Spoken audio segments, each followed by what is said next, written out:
president's agenda to substantially limit the use of safe and effective vaccines that would endanger the lives of the American people and people throughout the world.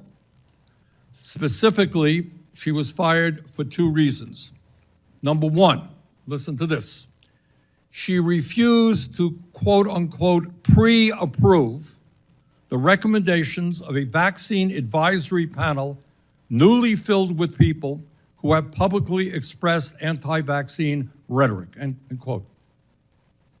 In other words, and this is quite important, she took the radical position that she wanted to examine the scientific facts before drawing conclusions.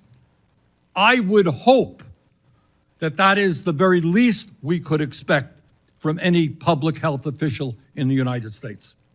And number 2, reason why she was fired, she refused to get rid of career scientists for doing their jobs, including Dr. Howery, who was then the chief medical officer at the CDC. Bottom line, Dr. Monarez stood up for science, for public health, and for the scientific method. Frankly, she stood up for protecting the well-being of the American people, and for that reason, she was fired. But Mr. Chairman, let us be clear. This hearing is not just about determining why Dr. Monarez was fired and why Dr. Howery and other scientists at the CDC resigned. The issue is deeper than that.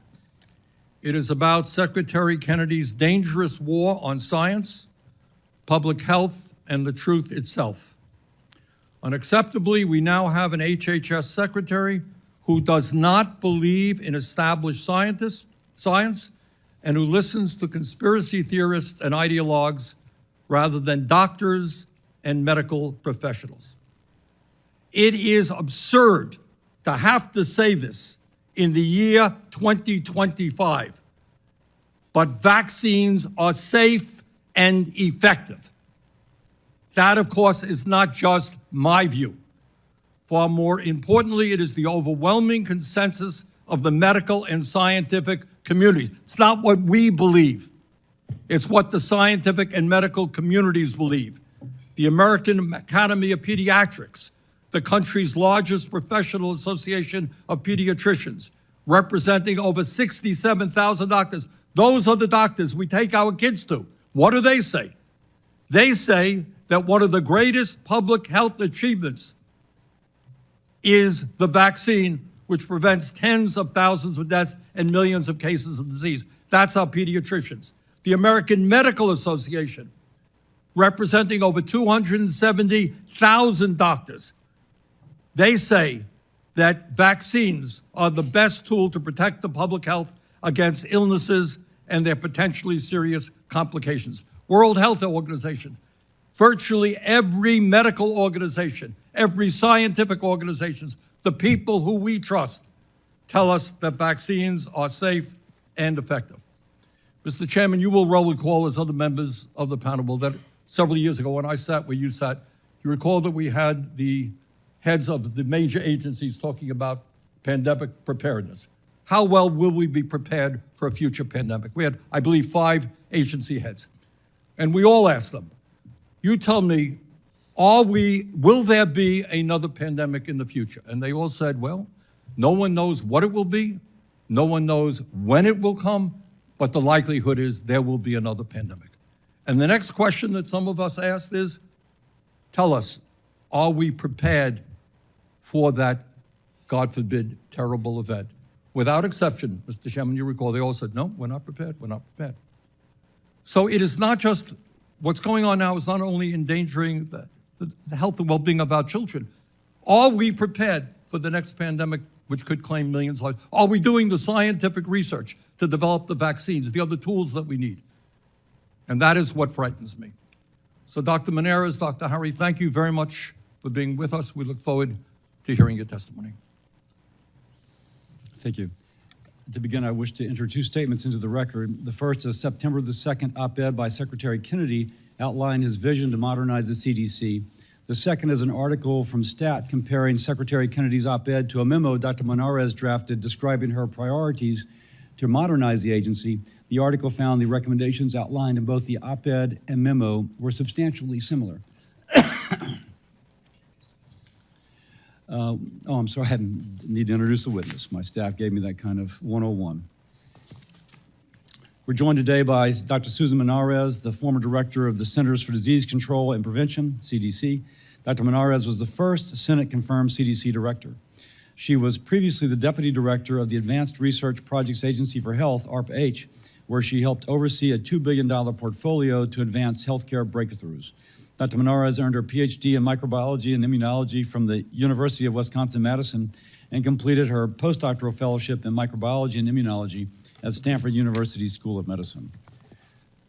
Dr. Oury, we're also joined by the former Chief Medical Officer and Deputy Director for Program and Science at the Centers for Disease Control. Dr. Oury oversaw CDC's 9 national centers and the agency's Office of Science with a combined budget of over $6 billion. She also previously led CDC's National Center for Injury Prevention and Control, where she helped lead CDC's work responding to the opioid crisis. Dr. Oury is a graduate of Emory University and received her MD and MPH degrees from Tulane University. She completed her residency training in emergency medicine at Denver Health Medical Center.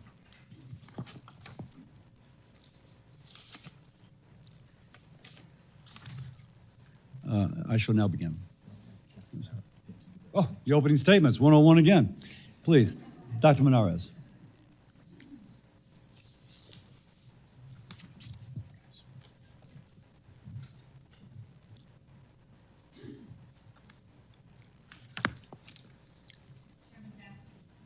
Is your microphone on? Is this on?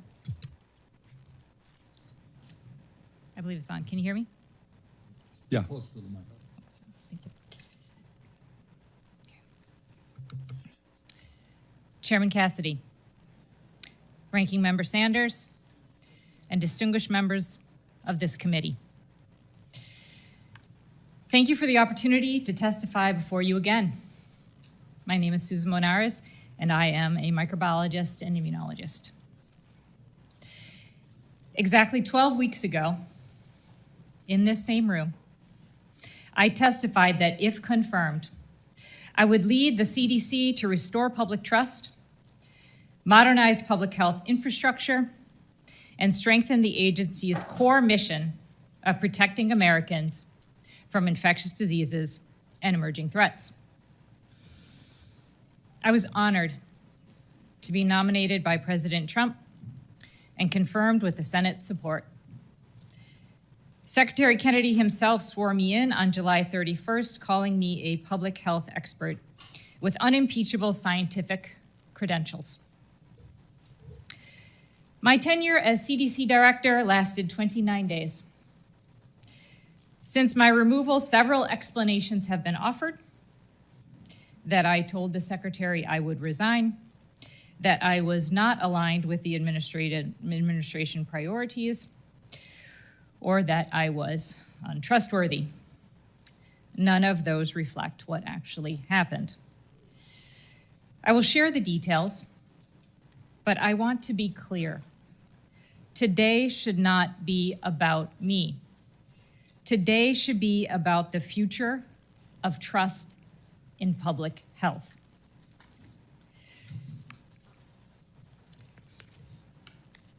The events leading to my dismissal began weeks before August 25th.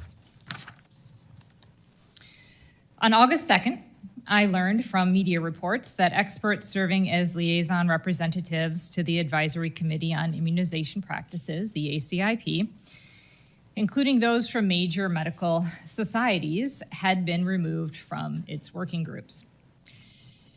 The following week, I heard concerns that the ACIP might alter childhood vaccine schedule at its September meeting, potentially without credible supporting data. On August 8th, a gunman, driven by vaccine distrust, fired 180 rounds into CDC headquarters in Atlanta, killing Officer David Rose. In the days after the attack, I focused on security, staff, and ensuring the CDC could continue its mission. On August 19th, I received a directive from the Secretary's office that I now required prior approval from my political staff for CDC policy and personnel decisions. On August 21st, I was told to return to Washington from Atlanta immediately, which would have meant missing Officer Rose's memorial, something I was not willing to do. When I did return, I was concerned about my ability to continue to lead the CDC while preserving evidence-based decision-making. Commitments I had made to this committee during my confirmation hearing. On the morning of August 25th, Secretary Kennedy demanded two things of me that were inconsistent with my oath of office and the ethics required of a public official. He directed me to commit in advance to approving every ACIP recommendation, regardless of the scientific evidence. He also directed me to dismiss career officials responsible for vaccine policy without cause. He said if I was unwilling to do both, I should resign. I responded that I could not pre-approve recommendations without reviewing the evidence, and I had no basis to fire scientific experts. He told me he had already spoken with the White House several times about having me removed. For 3 decades, I have worked at the intersection of public health, science, and technology innovation, always challenging the status quo and welcoming the changes that come from research and discovery. Even under pressure, I could not replace evidence with ideology or compromise my integrity.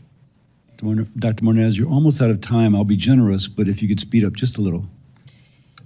Vaccine policy must be guided by credible data, not predetermined outcomes.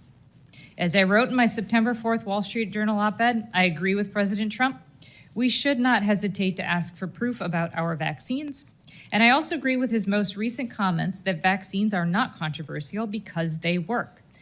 Demanding evidence is exactly what I was doing when I insisted CDC recommendations be based on credible science. I was never misaligned with the administration priorities. The goals Secretary Kennedy recently cited publicly, protecting the public from threats, building infrastructure, modernizing systems, investing in the workforce, and enhancing scientific rigor were the same priorities I articulated at my confirmation hearing and began advancing during my short tenure. I remain supportive of those priorities. The question is whether they can be achieved without the expertise required at CDC. Regarding trustworthiness, I cannot define that word for Secretary Kennedy. I made commitments to this committee that I would lead with integrity, transparency, purpose, and work with Congress to maximize health outcomes and protect the American people. Secretary Kennedy told me he could not trust me. I had refused to commit to approving vaccine recommendations without evidence, fire career officials without cause, or resign, and I had shared my concerns with this committee. I told the Secretary that if he believed he could not trust me, he could fire me. The next day, I was told I still had my job, but the Secretary's expectations remained: approval of ACIP recommendations and dismissal of career scientists. I would not commit to that, and I believe it is the true reason I was fired. Tomorrow, the reconstituted ACIP will meet. Its composition has already raised concerns from the medical community. Based on what I observed during my tenure, there is a real risk that recommendations could be made restricting access to vaccines for children and others in need without rigorous scientific review. With no permanent CDC director in place, those recommendations could be adopted. The stakes are not theoretical. We already have seen the largest measles outbreak in more than 30 years, which claimed the lives of 2 children. If vaccine protections are weakened, preventable diseases will return. I was fired for holding the line on scientific integrity, but that line does not disappear with me. It now runs through every parent deciding whether to vaccinate a child, every physician counseling a patient, and every American who demands accountability. I want to end where I began with my confirmation hearing. I spoke then about the value of hard work, paying my own way through college, and my lifelong dedication to science and public health. On August 25th, I could have stayed silent, agreed to the demands, and no one would have known. What the public would have seen were scientists dismissed without cause and vaccine protections quietly eroded, all under the authority of a Senate-confirmed director with unimpeachable credentials. I could have kept the office, the title, but I would have lost the one thing that cannot be replaced, my integrity. Some may question my motives or mischaracterize my words. That is part of public life, but I am not here as a politician. I'm here as a scientist, a public servant, and a parent committed to protecting the health of future generations. The question before us is whether we will keep faith with our children and grandchildren, ensuring they remain safe from the diseases we fought so hard to defeat: polio, measles, diphtheria, whooping cough, and many others. Undoing that progress would not only be reckless, it would betray every family that trusts us to protect their health. Thank you, and I look forward to your questions. Thank you. Dr. Oury? Chairman Cassidy, Ranking Member Sanders, and distinguished members of the committee, thank you for the opportunity to testify before you today. 3 weeks ago, I made one of the hardest decisions of my career. I resigned from CDC. I come to you as a doctor, as a scientist, and a mom. For over a decade, I worked as an emergency physician, treating patients where I saw firsthand how illness and death devastate families and loved ones, and even more devastating when it's preventable. That's what led to my career in public health. I changed my focus from treating individual patients to protecting the nation. I served 10 years at CDC under 6 directors and 4 administrations. In each case, priorities shifted, but decisions were grounded in evidence, transparency, and consultation with the world's best scientists. That has changed. I resigned because CDC leaders were reduced to rubber stamps, supporting policies not based in science and putting American lives at risk. Secretary Kennedy censored CDC science, politicized its processes, and stripped leaders of independence. I could not, in good conscience, remain under those conditions. America's progress in health is one of the greatest success stories in history. A century and a half ago, life expectancy hovered around 39 years. Today, it is nearly double that. And we got there through vaccinations, through safer food and water, through smoking cessation, and through the quiet, steady work of public health in every state and county across the country. There is certainly still work to be done to improve the health of our nation, but when we erode the institutions and processes that deliver evidence-based interventions to detect, prevent, and respond to health challenges, as Secretary Kennedy is doing, we trade proven gains for avoidable harm. We know vaccines save lives, yet all 17 voting members of ACIP, the committee that sets vaccine recommendations, were replaced with critics. Flu campaigns were halted despite 270 pediatric flu deaths last season, the highest non-pandemic total ever, with 90% of those children being under or unvaccinated. We also saw the highest number of measles cases in 30 years, with 2 children dying. Instead of promoting vaccines, the secretary spread misinformation and promoted unproven treatments. CDC's labs and data systems are our nation's first line of defense against pandemics and biothreats. But those defenses are being weakened. Under the secretary, global flu sample submissions have dropped by 60% and COVID samples by 70%, leaving us with far less visibility into what's coming.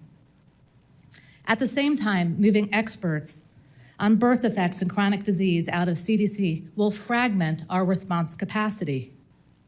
We learned during Zika and more recently with Oropouche that reproductive health expertise was essential in these complex infectious diseases causing birth defects.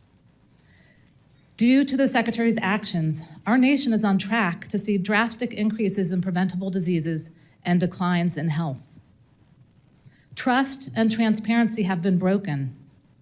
Here again, the problem is not too much science, but too little. I first learned that the Secretary had changed our CDC COVID vaccine guidance on an ex-social media post. CDC scientists have still not seen the scientific data or justification for this change. That is not gold standard science. The Secretary's office ordered the removal from our website of the CDC scientific document on thimerosal, an additive to vaccines that science has shown is not linked to autism, while allowing an unvetted presentation on thimerosal to happen at ACIP, containing scientific assertions that were not assessed for data quality and bias. That kind of last-minute alteration undermines confidence in the deliberations that follow and is certainly not radical transparency. While at CDC, I worked with thousands of the hardest working, dedicated people I know who come to work every day to help all Americans live safer, healthier lives. My goal today is to provide real examples of the damage CDC is experiencing and to offer constructive steps squarely within Congress's responsibilities. I look forward to your questions. Thank you. Obviously, I was generous with Dr. Monarez. If and when HHS officials come, I'll be equally generous with them. And by the way, I had said publicly that we would swear in the witnesses, but that would have required consent of the minority, and the minority did not agree to that. So, If I, please. when Secretary Kennedy came before us, he was not sworn in. To the best of my knowledge, no person ever before the Help Committee has ever been sworn in. Which would require unanimous consent, and it's certainly the right of the minority to object to that, and he did. So, Susan? I would ask unanimous consent that the witnesses for this hearing and the subsequent hearing be sworn in. Unanimous consent motion has been made. Is there an objection? Chairman Cassidy, I object to the request to waive our committee rules. We did not swear in Secretary Kennedy. He appeared before this committee on 2 occasions, and to change the rules right now in a highly politicized moment seems to me to be extremely unfair to Dr. Monarez and Dr. Howry. But she is suggesting that we would do it for the HHS officials that came. We have not done it. I think it is unfair. You did not swear in Kennedy on 2 occasions. I don't think you change the rules right now. Okay. I will note that it's against the law to lie to Congress anyway. That's right. And so, but I do think putting people under oath sometimes makes them more believable. And but we that's can discuss that for future hearings and maybe go along with that, but not right now. okay.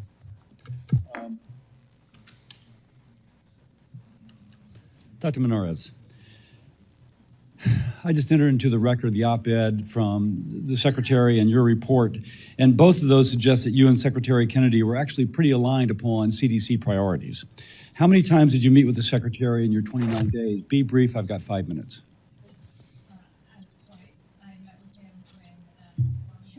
Are you on? Yes, can you hear me? I met with him twice. When he swore me in, he was in the room, he swore me in. And then I met him again on August 11th when he came down to tour the buildings that had been under the gunfire. And we chatted briefly. And then you met the 25th as well? And then the 25th, that's correct, yes. Okay, and how many meetings were around the period of the 25th? We had 3 distinct meetings that day. Okay, and what did he tell you to do? In the first meeting, briefly, in the first meeting, he asked me to commit to firing scientists or resign. He asked me to pre-commit to signing off on each and one of the forthcoming ACIP recommendations, regardless of whether or not there was scientific evidence. And what were those recommendations? Did you have a foreshadowing of what they would be? I did not. We did not get into any substance about what those... He wanted you to approve them? He just wanted blanket approval. Okay.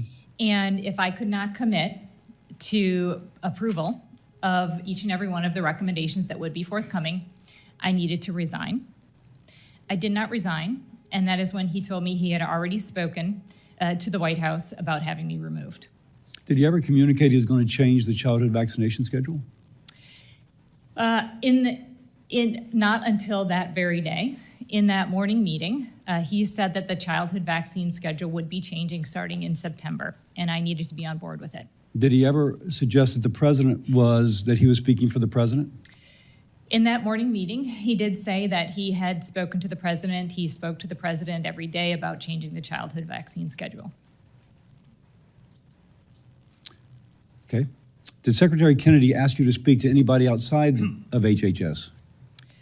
He did. In the second meeting that day, he indicated that one of his colleagues or collaborators, I don't know what the relationship is, was coming into town the following week, and he wanted me to meet with that person. Who was that person? The person was named Aaron Siri.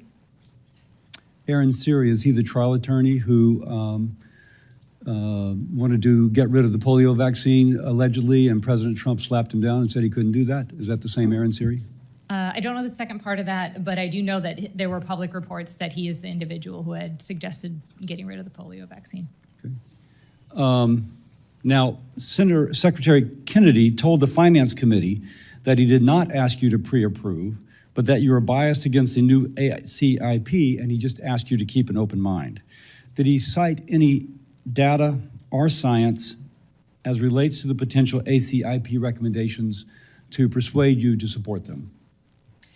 He did not have any data or science to point to. As a matter of fact, we got into an exchange where I had suggested that I would be open to changing childhood vaccine schedules if the evidence or science were supportive. And he responded that there was no science or evidence associated with the childhood vaccine schedule. And he elaborated that CDC had never collected the science or the data to make it available related to the safety and efficacy. To be clear, he said there was not science or data, but that you still expected you to change the schedule. Correct. Okay. Dr. Oury, Dr. Monarez has just said the secretary directed her to accept vaccine recommendations without seeing them and for which there is no science. Related to tomorrow's ACIP meeting, who decided what would be on the agenda? So I don't have great visibility into that. I know the senior advisor and HHS counselor worked with our staff and the designated federal official and proposed items. Okay, and who is the senior counselor? The senior advisor is Stuart Burns, and the HHS counselor is Ren Archer. And those are political appointees answerable to the secretary? Yes. Is that the way does normally the cabinet secretary or political staff set the agenda for a scientific meeting? Not for the past decade. I was at CDC. So this is the first time that's been the case? Yes. And in preparing materials for the meeting, were you told to disregard science or to enhance science, or what were you supposed to do? For the last meeting, we had developed... I'm talking about this meeting coming up. So for this meeting, we didn't have work groups other than one for COVID. So CDC scientists were being asked by ACIP to develop questions and recommendations. I did suggest additional questions that the hepatitis B work group look at so that they could look at differences in age groups. The senior advisor was concerned that could bias moving away from a birth dose. I asked how asking questions and providing data could do bias if we didn't have the answers yet. Biased against moving away from, you're suggesting that they wanted to move away from the birth dose, but they were afraid that your data would say that they should retain it? Correct. That's okay. Senator Sanders. Thank you, Mr. Chairman. Dr. Monarez, at a September 4th hearing in the Finance Committee, Secretary Kennedy called you a liar for stating that you were fired because you refused to pre-approve vaccine recommendations. Is that accurate? Are you a liar? That is not accurate. Why did you believe it was so important for you to refuse to rubber stamp vaccine recommendations without seeing them or the evidence behind them? What did you fear was the worst case scenario if you had agreed to doing that? I refuse to do it because I have built a career on scientific integrity. And my worst fear was that I would then be in a position of approving something that would reduce access of life-saving vaccines to children and others who need them. Okay. Dr. Monarez, the American Medical Association, the largest physician group in America, 270,000 physicians. The American Academy of Pediatrics, over 67,000 pediatricians. the American Academy of Family Physicians, representing over 125,000 doctors, the American Osteopathic Association, representing over 200,000 doctors, and the American College of Physicians, representing over 160,000 doctors. They believe that vaccines are safe and effective. Do you agree with them? I do. And what is your concern? What are the long-term implications for the well-being of our kids and the future of our country if faith in vaccine science is undermined? I believe preventable diseases will return.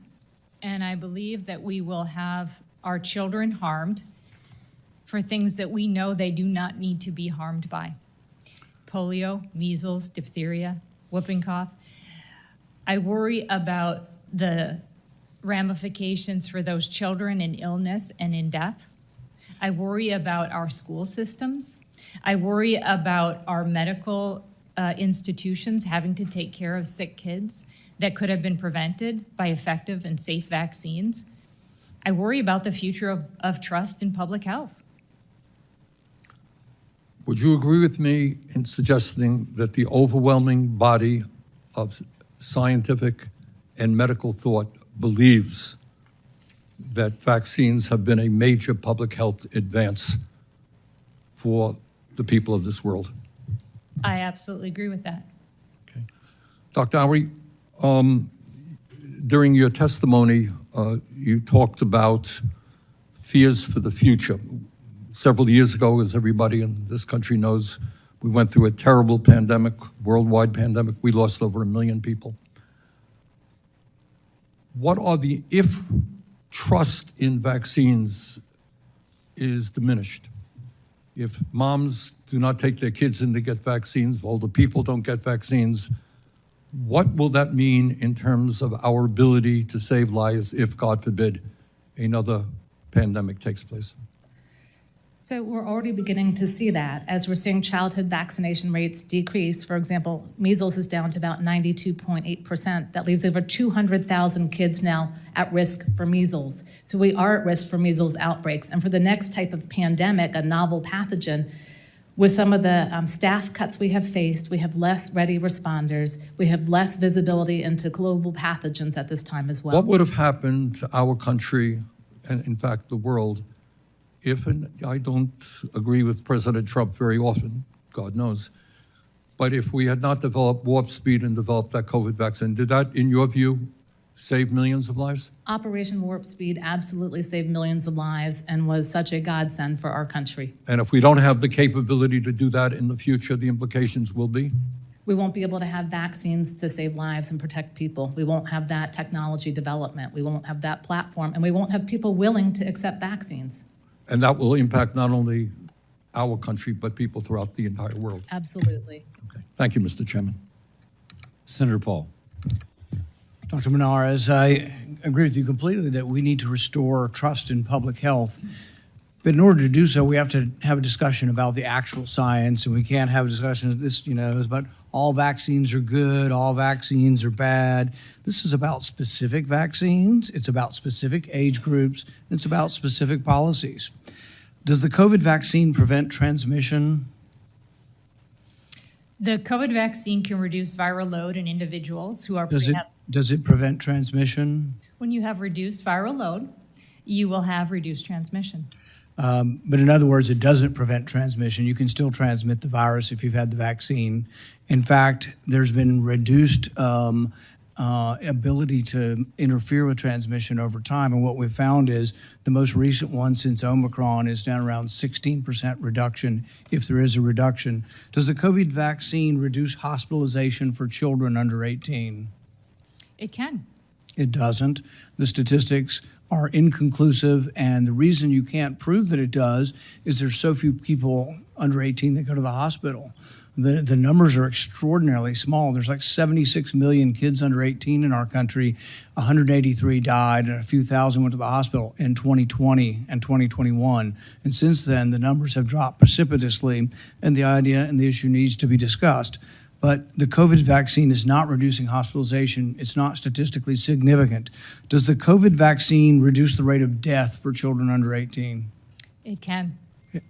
Once again, it can. That's a ridiculous answer. No, it doesn't, and there is no statistical evidence that it does reduce the death rate. These are statistics. We've looked at it. When they approved it, they had this discussion at the vaccine committee that we've been talking about. During the discussion, they acknowledged that there was no proof of reduction in hospitalization or in death. So what they did is they said, what can we use to try to make people take this vaccine? They came up with this. They said that if we give you a COVID vaccine, you make antibodies. So really the whole recommendation for having a COVID vaccine from 6 months up is not based on hospitalization data, not based on deaths. It's based on whether you make antibodies or not. And what people fail to see from this is I can inject you with a foreign protein every week and measure your antibodies. You'll make antibodies every time. It just means immunology work has nothing to do with whether you should get a vaccine every week. So when we're discussing the science here, we have to discuss what is the science in favor of giving a vaccine to a 6-month-old and what are the benefits from that.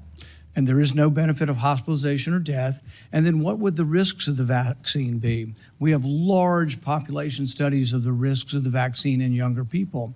And it turns out that you don't see this as much if you look at the general population, but once you start isolating in by age group, which you have to do in COVID because there's such a disparity among age group, you find that there is a risk of myocarditis, a significant event. It's somewhere between 6 and 8 in 10,000. But that's much greater than the risk of hospitalization or death, which are not even measurable because they're so small. So you resisted firing people who have this idea that the COVID vaccine should be at 6 months. That's what this is about.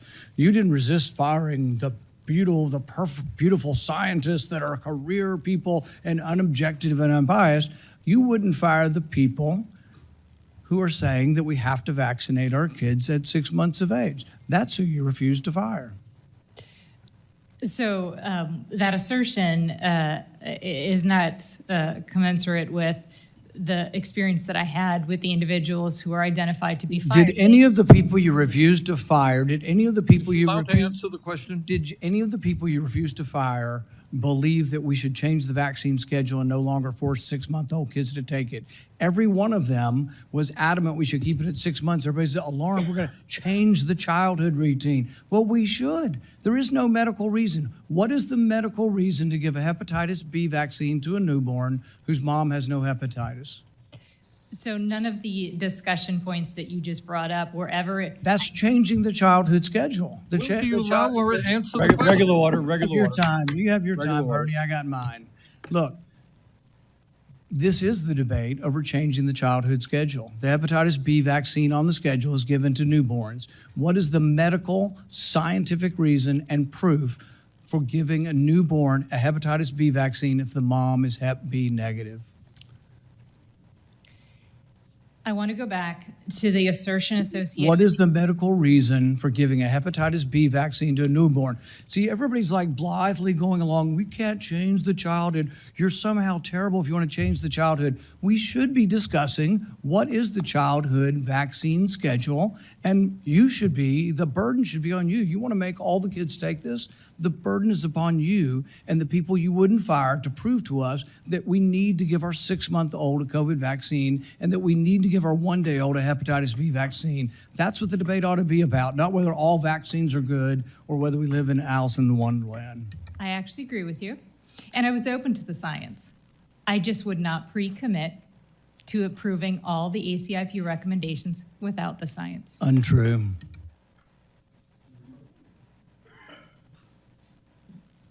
Is the witness allowed to answer that question, or do I have to use my time? She answered the question. Did you have more to say, Dr. Monarez? The last thing I wanted to say about those scientists, we had never discussed any of their thoughts, considerations. Or We being we. Who's we? me and the scientists that I was being asked to dismiss. As far as I know, they had never said that they are pre-committed to maintaining any of the decisions that had been made. All of us had agreed that the science evolves and we need to see the data and the evidence to ensure that we are protecting our children. Okay. Senator Murray. Thank you, Mr. Chairman. In May, Secretary Kennedy announced in a video on social media that the COVID vaccine was no longer going to be recommended under CDC guidelines for most children and pregnant women. The fallout was actually immediate. I heard from a nurse in my state who was pregnant. She was trying to get the vaccine. She was turned away by several pharmacies, ended up calling my office and saying, what am I going to do? Dr. Howery, I wanted to ask you, how did you learn about CDC's new COVID vaccination guidance in May? The same as you on social media. What was your title at CDC when that happened? I was the chief medical officer of the agency. It's unthinkable to me that the chief medical officer at CDC was left in the dark about such a consequential public health decision that affected real people. Dr. Howery, how was this change in guidance supported by scientific evidence? We have not seen the data yet. In fact, after the tweet came out, we asked for a written memo from HHS because I couldn't implement guidance off of a tweet. The written memo didn't say the same as the video. There was a difference between healthy versus all. You can't provide guidance off of a tweet. I didn't think that was prudent. And then we did ask for the data to back it up, and we have not received the data to date. To date, no evidence, okay. Well, the Secretary has made very clear that he wants to change the childhood vaccine schedule for measles and chickenpox and Hep B, as well as the COVID vaccine recommendations. And as we all know, the ACIP is meeting tomorrow to consider those recommendations.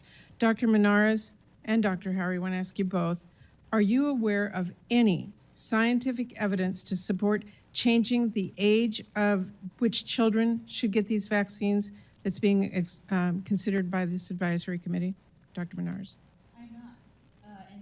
Sorry, I apologize. I am not. I was certainly open if there were scientific data sets or evidence associated with anything that would help keep our children safe. I was open to seeing it. I have not seen that data. Dr. Howery? Ditto. We've asked for the data and asked for the modeling to support any decision that is done. Are either of you aware of any scientific evidence to support changing eligibility for COVID vaccinations? I have not seen any evidence. No. I think it's pretty alarming that if there was such data, the CDC director and the medical officer would absolutely be aware of it, and apparently there is none. I want to continue asking about the ACIP. Dr. Monarez, you mentioned that Secretary Kennedy asked you to pre-approve the September ACIP vaccinations a month before the committee was scheduled to meet without knowing what they were or what evidence that was based on, correct? Correct. I find that troubling and ironic, given what Secretary Kennedy said in June when he fired all 17 members of the ACIP without cause and called them, quote, a little more than a rubber stamp. That's exactly what he wanted you to be for the new board, for his new board of unqualified vaccine skeptines. The former members of ACIP actually met in April. Dr. Monarez and Dr. Howery, would you feel confident telling parents they could trust the recommendations of the advisory committee that were made back in April?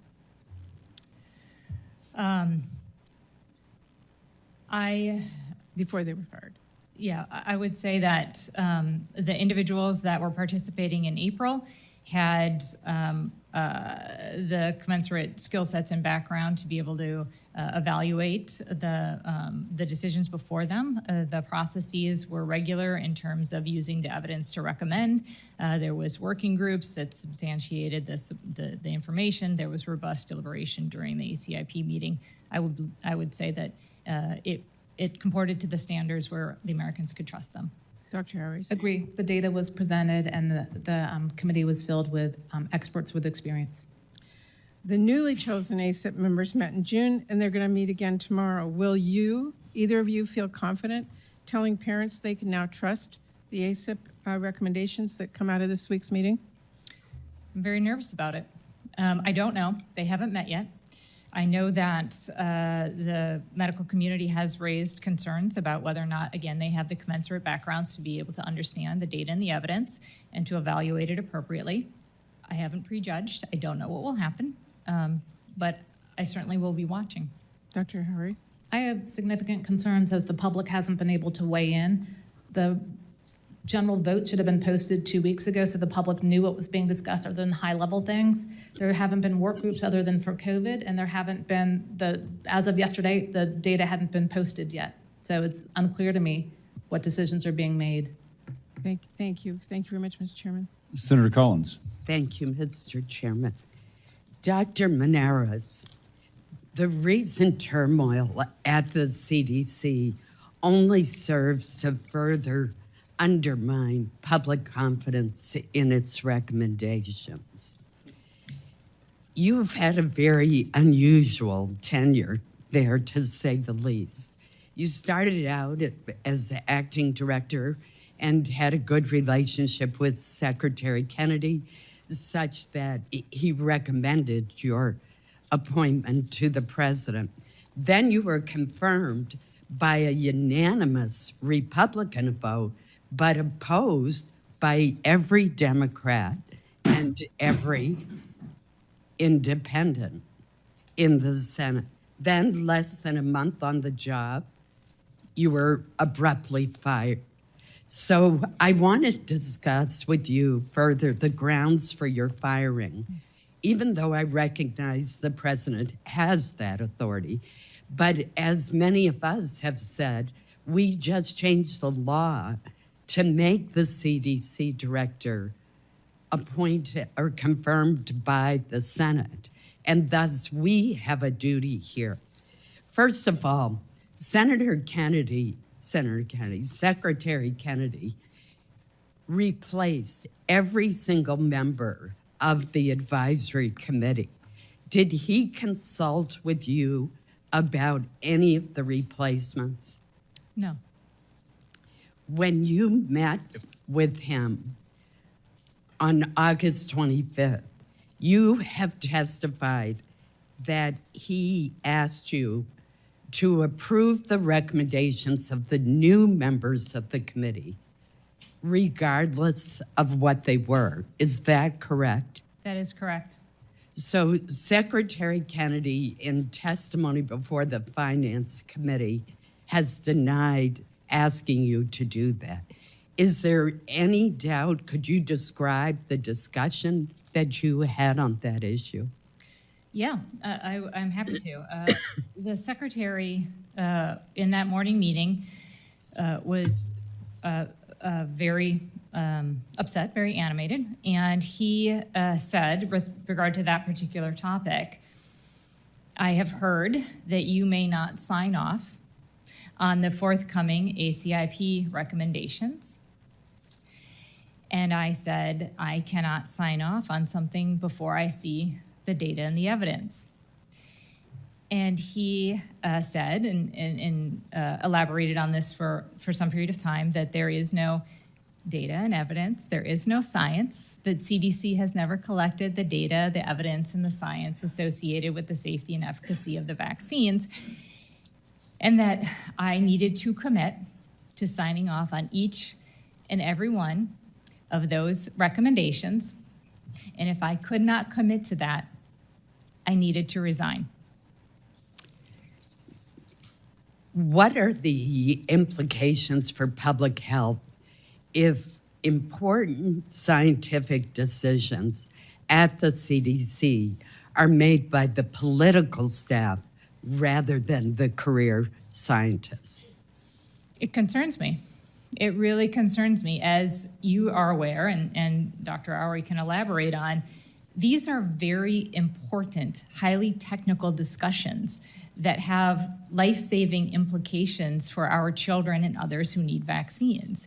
And if you don't have the commensurate skill sets or the ability to ask the right questions, and you're willing to sign off on decisions that are not made with the best available data and evidence, it does put at risk our children. It puts at risk others who need these vaccines, and it takes us into a very dangerous place in public health. Dr. Oury, did HHS's response to the measles outbreak earlier this year differ from its response to other infectious disease outbreaks in your previous interactions with the department? Yes, in several ways. First, I never briefed the secretary, as did the center director who oversaw measles never briefed the secretary. In an outbreak response, usually you would be briefing leadership. The second thing is he said things like vaccines had fetal parts, and I had to send a note to our leadership team to correct that misinformation. We were also asked to include things like budesonide and clarithromycin in our toolkits for physicians, and I couldn't allow that as there wasn't evidence for that and would result in harm. Thank you.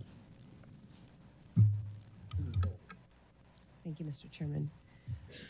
Dr. Monarez and Dr. Howry, thank you for being here today and being willing to provide this committee with information about what is happening at the Centers for Disease Control and Prevention under Secretary Robert F. Kennedy Jr.'s leadership. Despite his proclamations of radical transparency, Secretary Kennedy has consistently failed to provide information to Congress as he continues to undermine public health from his role in the Trump administration. You've heard from me before, having Secretary Kennedy in charge of the health of Americans is dangerous. And what we're hearing from you today really underscores this for me. Dr. Monarez, when your confirmation was before the Senate, I had my doubts that anyone in your position would be able to stick to the science and stand up to Secretary Kennedy as he compromises the health of the country in order to further his own ideas and agenda. I am pleased to see that you and other senior members of the CDC, like Dr. Oury, did stand up to him when the time came. You've both spoken about censorship and requests to compromise scientific integrity. Dr. Monarez, did Secretary Kennedy ever give you instructions on how you should interact with members of Congress? He did. After the morning meeting, I became very concerned. I was alarmed that I was not being consistent. I would not be consistent with those areas that I had committed to this committee that I would do: transparency, integrity. And I had reached out to the committee to share my concerns. Secretary Kennedy became aware of that, and he was very concerned that I had spoken to members of Congress, and he told me I was never to do it again. Congress and the American people need to know what is happening at the CDC. And this censorship is not radical transparency, and it is unacceptable. Dr. Oury, I was shocked to learn that you found out about the changes to the COVID vaccine policy on the social media platform X. Decisions like this must be made in consultation with CDC experts, because otherwise we are left wondering who is advising the Secretary of Health, or if his own conspiracy theories are enough to dictate who can get a vaccine. Dr. Oury, did you ever brief Secretary Kennedy? I never briefed him. I accompanied him on a tour of CDC after the shooting.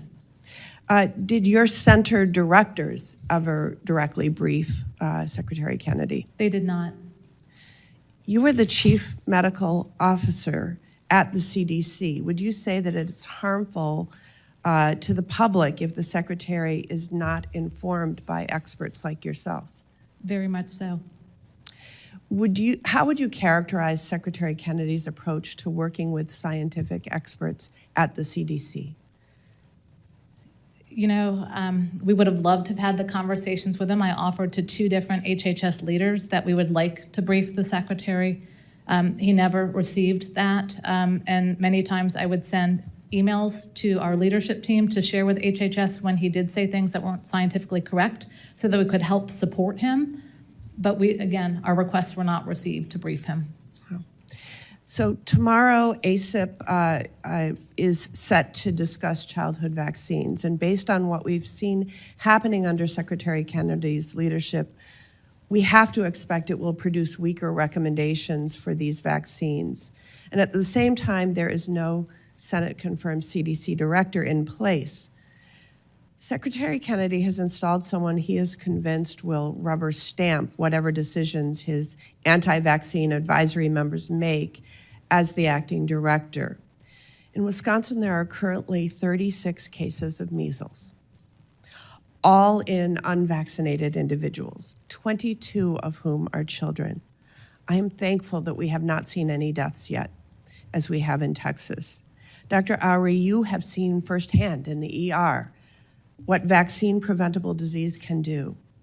What would an increase in vaccine-preventable diseases mean for children and families across the country? It's going to be heartbreaking. Not only will it overwhelm our healthcare system, but children will have, some of them will be deaf. You know, we've seen congenital measles cases in the U.S., and I think what concerns me is these aren't harmless diseases. We just saw the case in California of a young child that died of encephalitis from years after measles.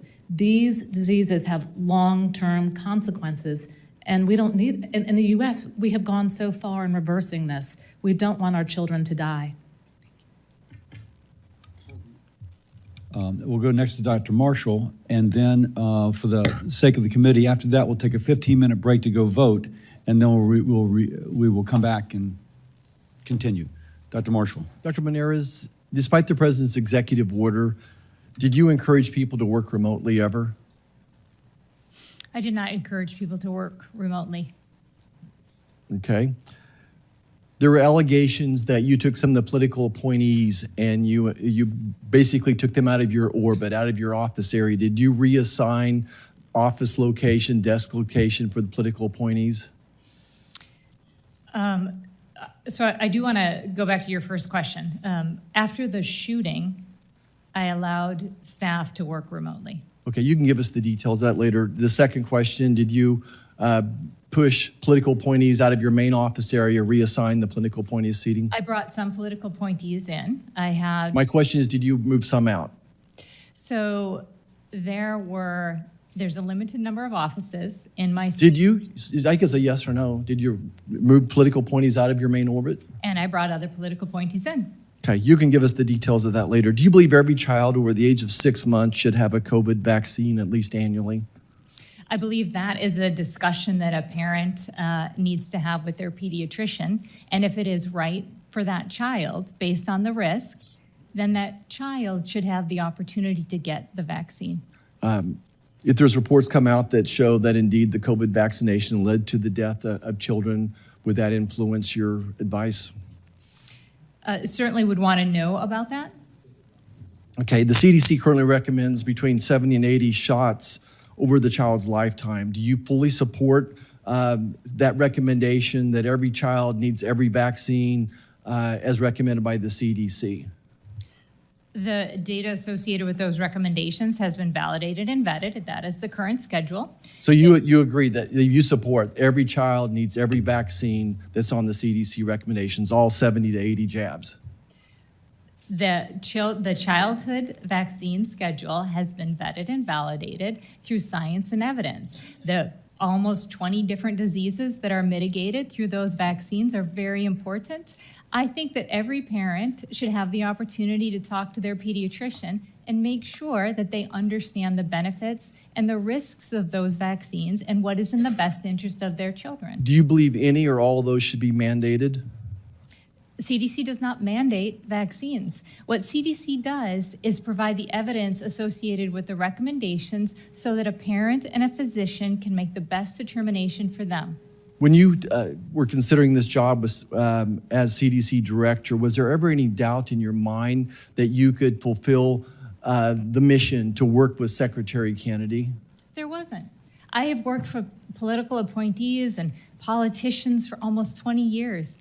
And my experience has been when it comes to critical and important issues like science and medicine, data has always been paramount, and it has always been the core driver to how we work together.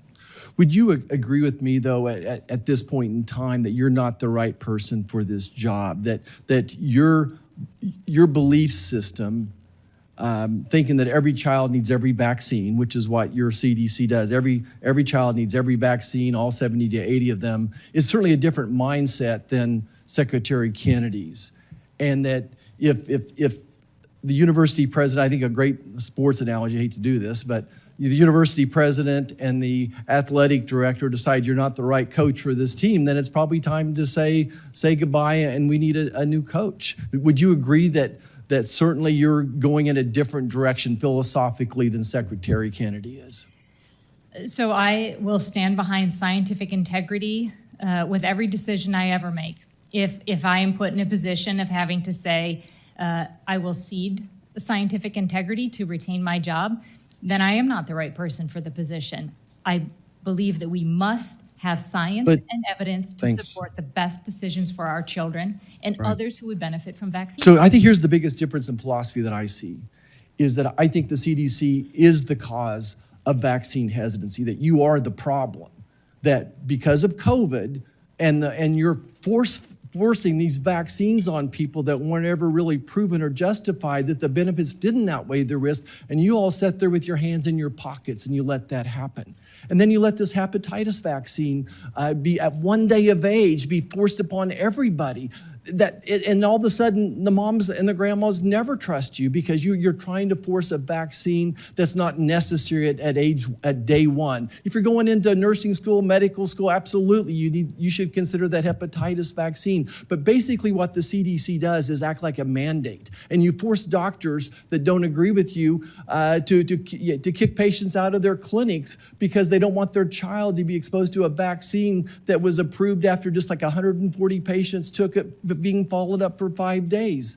It just makes no sense to me that every person needs every vaccine. But regardless, some of the vaccines have done incredible work. They are a miracle. They've done a great job. The basic vaccines that we got in the 60s and 70s, polio, MMR, DTaP, those seem to be great vaccines that have told the test of time. But your attitude here that every person needs every vaccine is completely contrary to Secretary Kennedy's philosophy and the mission of the president. Thank you. So, as announced earlier, we will stand in recess subject to the calling of the chair. I expect it'll be about 15 minutes. We ask the members of the audience to stay in your seats so the witnesses can retreat to the holding room. We'll be back.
execute the functions of the office and being asked to compromise scientific integrity associated with those decisions and to fire individuals without cause gave me pause about that particular phrase. Is it fair to say that one of the ways you could describe your duties of the office is to protect the health of families and children by making sure you adhere to science? That's exactly right. Thank you. Doctor, as you've shared today, Secretary Kennedy demanded that you blindly rubber stamp his future vaccine decisions. When you pushed back on Secretary Kennedy's demands, how did he react? He was very upset. The entire meeting was very tense. He was very upset throughout the entirety of our discussion, and it was not a productive exchange of information. What was the Secretary's reaction when you raised the need to consult scientific evidence before making decisions? I'm sorry, what was that? What was the Secretary's reaction when you raised the need to consult scientific evidence before making decisions? Yeah, it was, this is when he stated that CDC had not collected the data or the science. There was no scientific evidence associated with these vaccines.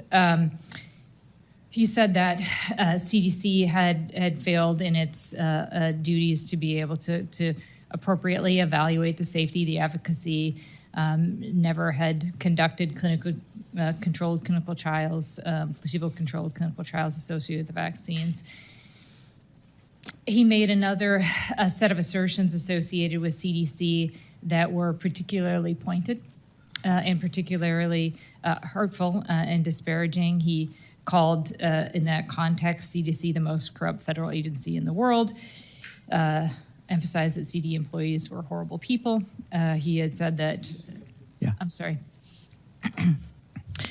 He said that CDC employees were killing children and they don't care. He said that CDC employees were bought by the pharmaceutical industry.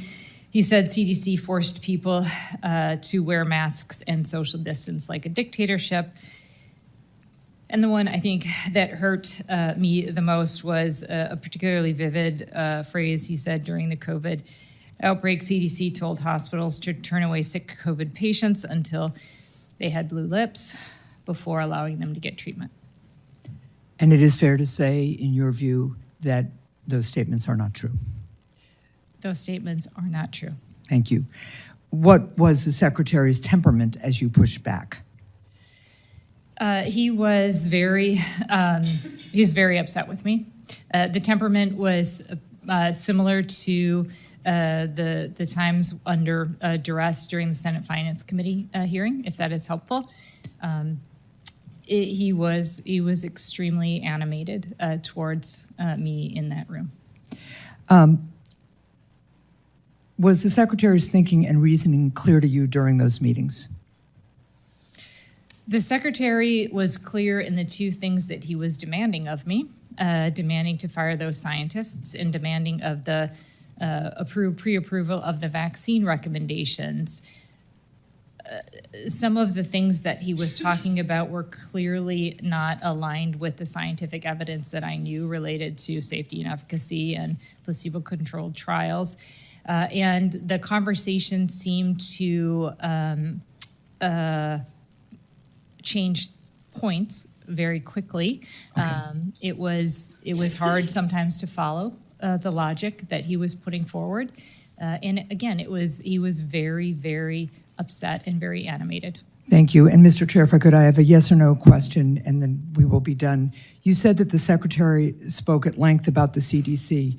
During that time, did he ever express condolences for the police officer who was killed during the recent shooting at the CDC or the 2 children who died of measles this year? During that meeting, no. Thank you. Thank you, Mr. Chair. Thank you, Mr. Chairman.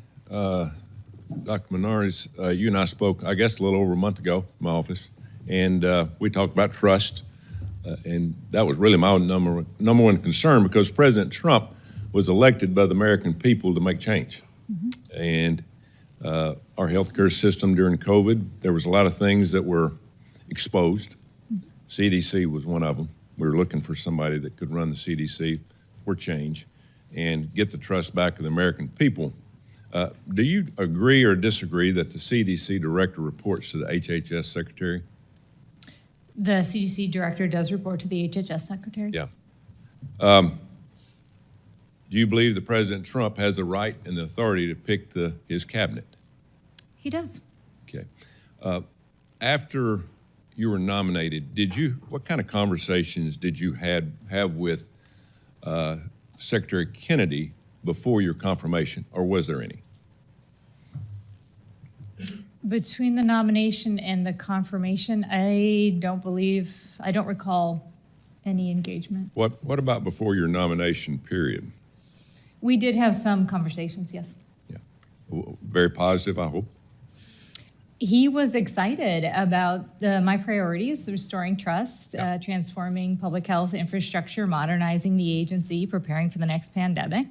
We had some productive engagements about the technological innovations that I wanted to bring to CDC. I was enthusiastic, and I believe he was as well. So the problem I have here is probably this conversation should have been maybe a little bit more private of after all this. That's how I handled all mine if people were let go, back when I had some kind of control over a situation. But that being said, it's hard to explain, here to find out who's telling the truth, because there's a lot of discrepancies on both sides after Secretary Kennedy and now you here today. The American people want bureaucrats to understand you're not elected. We didn't elect you. We want you to do your job, okay? And I think you agree with that. America needs better than this at the end of the day. Mm-hmm. And so I'm gonna ask you some questions here. And, did you tell the secretary you were untrustworthy? He asked me. He didn't ask me. He told me he could not trust me. He told me he could not trust me because I had shared information related to our conversation beyond his staff. I told him, if you cannot trust me, then you can fire me. Okay. Did you remove or work to actively undermine political leadership appointed by President Trump?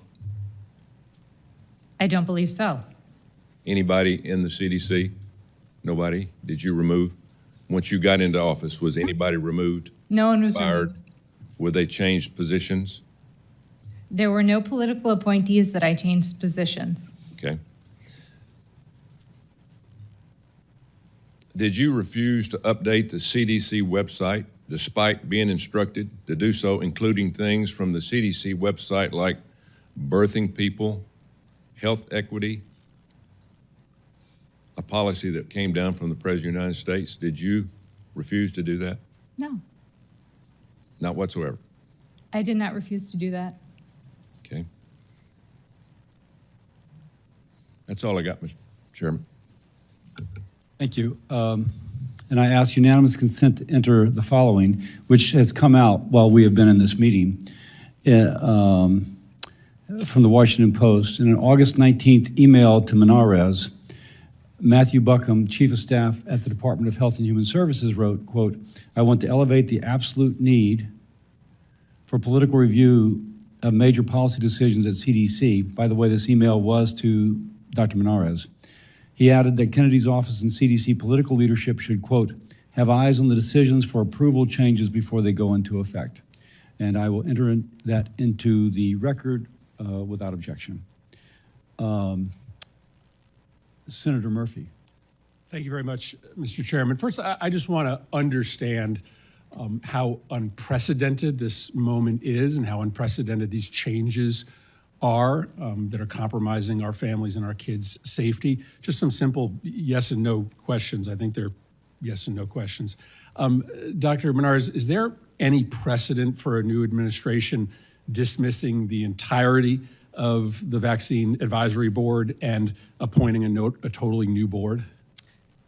I have not had any awareness of that happening previously. Is there any precedent for the CDC director being required to clear personnel and policy decisions with political staff in the way that you were requested? That has never been my experience.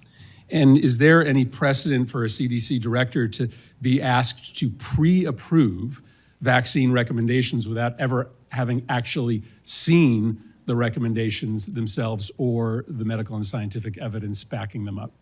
I have never experienced that. You stated in a previous answer to a question that during your August 25th meeting, the secretary referenced that he had spoken to President Trump about his feelings about the childhood vaccine schedule. You testified that he had previewed for you that there were going to be some significant changes coming. Did he give you the impression that the president supported the changes that he was going to be pushing on the child vaccine schedule? That was the impression that I got. I have no way to substantiate whether the veracity of that. Your op-ed opens with a harrowing account of the August 8th shooting, and clearly both you, the entire leadership, and the entire building is still reeling from that moment. 180 rounds being fired into the CDC. What a traumatizing event. I want to ask you about your fears, and Dr. Rory, be glad to hear your thoughts as well, for the safety of our personnel at the CDC and the medical profession writ large. If more and more people believe that those that are recommending vaccines for our children and our families are hurting people. Clearly, you have to be unhinged to take a gun and fire it into a medical building. But these conspiracy theories about vaccines and about the people who are recommending vaccines, I fear they come with consequences. Do you fear for the safety of the CDC and of medical personnel if these beliefs about the CDC actually recommending things that hurt people continue to become mainstream? I do worry about that. I myself was subject to threats, and I am very concerned that the further promulgation of misleading information will undermine not just the safety and health of our children, but it will also exacerbate some of these tensions, the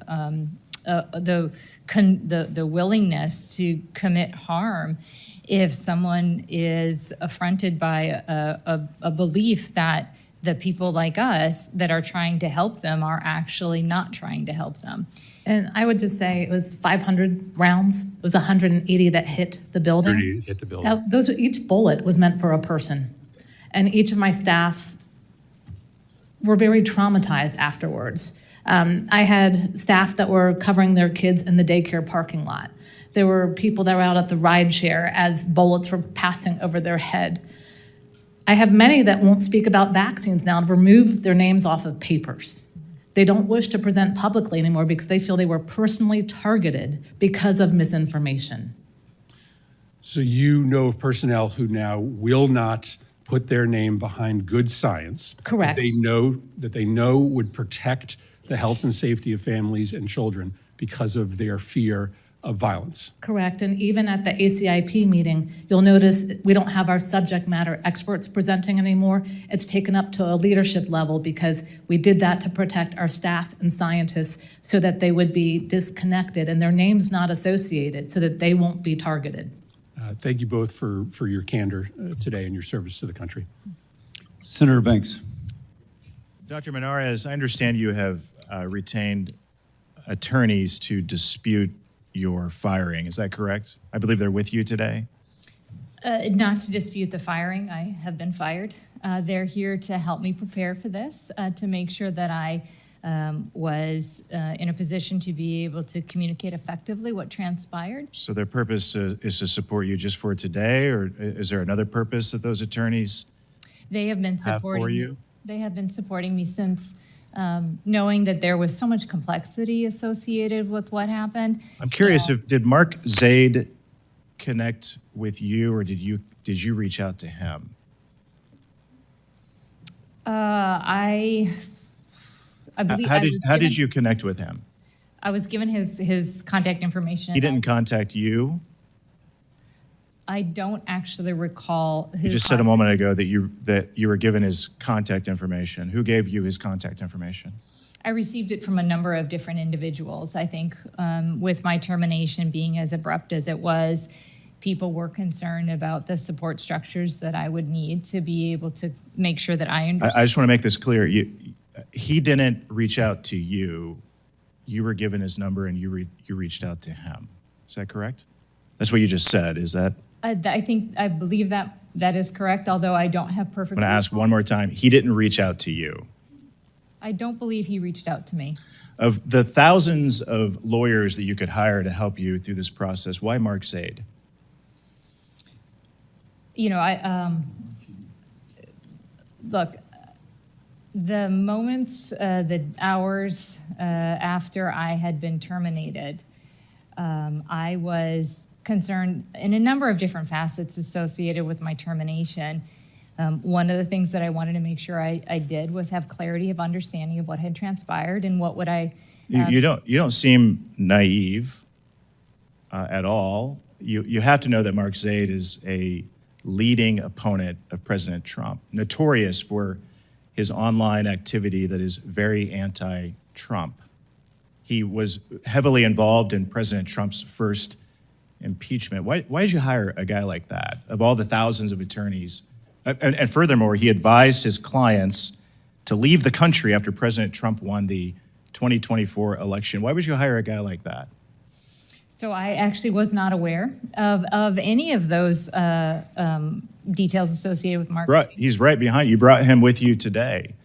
Notorious for his anti-Trump activity and involvement. And you hired that guy. Yeah, so I was seeking some critical counsel to be able to help me make sure that I was understanding and aware of everything that had transpired and preparing for what might be next, including this committee hearing.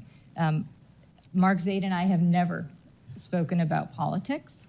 I never asked him about his politics. He has never asked me about my politics. He is a well-credentialed counsel. So you're claiming to be naive about Mark Zaid's political activity as he sits behind you, advising you for this hearing. I have not and helping you through this process. I have not had any discussions with Mr. Zaid associated with his politics. That's astonishing. Doctor, during your confirmation hearing, you testified about your priorities to, quote, support President Trump and Secretary Kennedy's vision of a healthier America. Those were your words. Did your priorities change along the way? My priorities have not changed. And when you were serving as acting CDC director and then nominated and confirmed, you obviously understood President Trump and Secretary Kennedy's priorities, the MAHA priorities. You obviously understood those. What changed along the way? The only thing that changed was the demands that I compromise my integrity. I still support that we need to make our children healthier. I still support that we need to do all of the things I had. You determined along the way that you weren't aligned with President Trump and Secretary Kennedy. I did not. Okay. I did not. The only Tell us more about the conversation that you had with Secretary Kennedy about your trustworthiness. Yep, he had become, so three things had happened. And you denied to Senator Tuberville that you yourself told Secretary Kennedy that you are untrustworthy. I did not say I. How did you say that? He asked me, so look, that morning, I had been clear that I was not going to fire scientists, that I was not going to commit to pre-approving vaccine recommendations without data and science. I had been very alarmed at the demands, and I had reached out as part of what I understood my obligations to communicate that to this committee. The secretary became aware of that, and in the context of those activities, he told me he could not trust me. I told him that if he could not trust me, he could fire me. That's all I got. I yield back. Next is Senator Hickenlooper. Thank you, Mr. Chair. Thank both of you for being here today and for your service. Time was really valuable. Let me ask a rhetorical question. Secretary Kennedy told our colleagues on the Finance Committee about vaccine access. He said, most Americans are going to be able to get it from their pharmacy for free. Everybody can get it. But that's not true, is it? My mom lives in Virginia, and she was unable to get it. Great. I mean, I realize with you out of office, you don't have access to those informations, but about half of all American kids get free vaccines through the Vaccines for Children program. This is now at a standstill, waiting for guidance from the CDC. States by Colorado are trying to lead by issuing separate guidance for their states about vaccine access. Obviously, that's a lot of friction and confusion. Many insurance plans defer to federal recommendations to determine coverage of vaccines, leaving many families with bills that can range into the hundreds of dollars just for vaccines. And pharmacies across the country, from the confusion, they're not sure if they can administer the vaccine or even if they have it in stock. So I think we've got a real problem to navigate that we've got to be able to look at it. Dr. Monarez, during your tenure as CDC director, your short-lived tenure, you tried to implement guardrails to reinforce the Advisory Committee on Immunization Practices, or ACIP. Given the Secretary's actions, do you still agree that we need those guardrails? Yeah, what I was trying to implement was what I had testified here on June 25th is transparency, accountability, and integrity to the processes. And what I had proposed was transparency measures such that any information that was going to be used by the ACIP in a deliberative manner be made available to the public 6 weeks in advance of the ACIP meeting. A sufficient time that scientists, public health practitioners, and others would be able to see the information, see the data, and then watch the ACIP meeting, understand how that evidence was used to support the decisions, the recommendations that were coming forward. And then I had proposed that perhaps we would have a back-end transparency period of time where if there was new information that had been introduced or the way that the information was contextualized at the ACIP meeting, that we would have a second public comment period so that if there was additional... No, I understand why you would have that. Yep. And obviously, those guardrails would still be needed. Is this something Congress should work on? I can ask both of you that.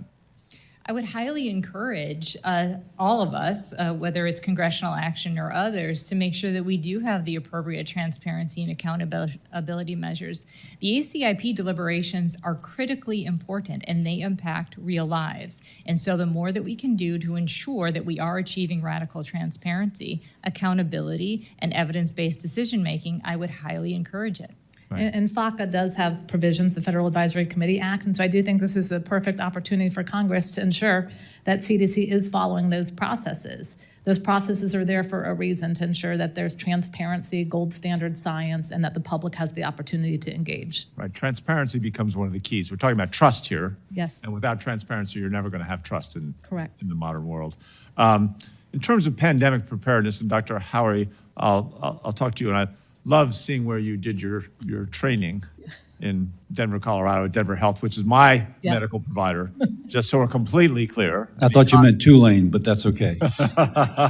Love both. I want my 9 seconds back. Dr. Howery, given the layoffs, somewhere in the process of over 2,000 employees have been fired or attempted to be fired. In your testimony, you mentioned the CDC has seen a 60% decrease in flu samples and a 70% decrease in COVID samples. That's alarming. That's striking to me. What's the reduction? What's that attributed to? So a lot of that is attributed to withdrawing from the World Health Organization. Many countries don't view us as the same level of partner. That's something that can be overcome, but it takes leadership to really proactively reestablish those partnerships so that we're not flying blind. We know what pathogens are out there. Right. And I'll just leave a question. What keeps you up at night? What keeps you both up at night? Very concisely. The next outbreak, and I don't believe that we'll be prepared. I'm concerned about the future of CDC and public health in our country. Given what I have seen, if we continue down this path, we are not prepared, not just for pandemics, but for preventing chronic health disease, and we're going to see kids dying of vaccine-preventable diseases. Thank you both very much. Appreciate it. Yield back to the chair. Senator Murray. Moody, I'm sorry. Thank you, Mr. Chairman. Thank you for being here. My mic's on. Maybe I wasn't speaking loud enough. I have to say, I'm a new senator here, so this is all very troubling to me. But I'm really shocked. Most people come and introduce their families. I'm really shocked that we have behind you anti-Trump lawyers that you've invited. Do you want to introduce your lawyers that you brought with you today? I'm just noticing that they're aiding with your testimony. They keep handing you notes and whispering in your ears. So I figured you should probably, for the record, put their names in the record.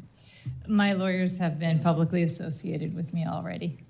So you're refusing to acknowledge the attorneys that are present in this hearing room helping you with your testimony?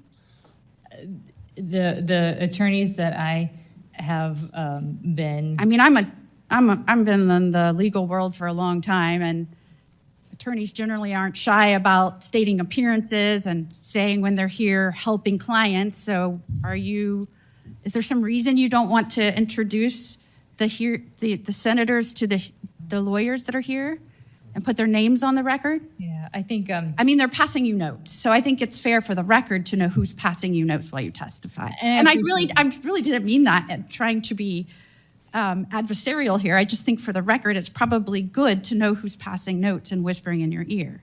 I think my counsel is happy to follow up with you.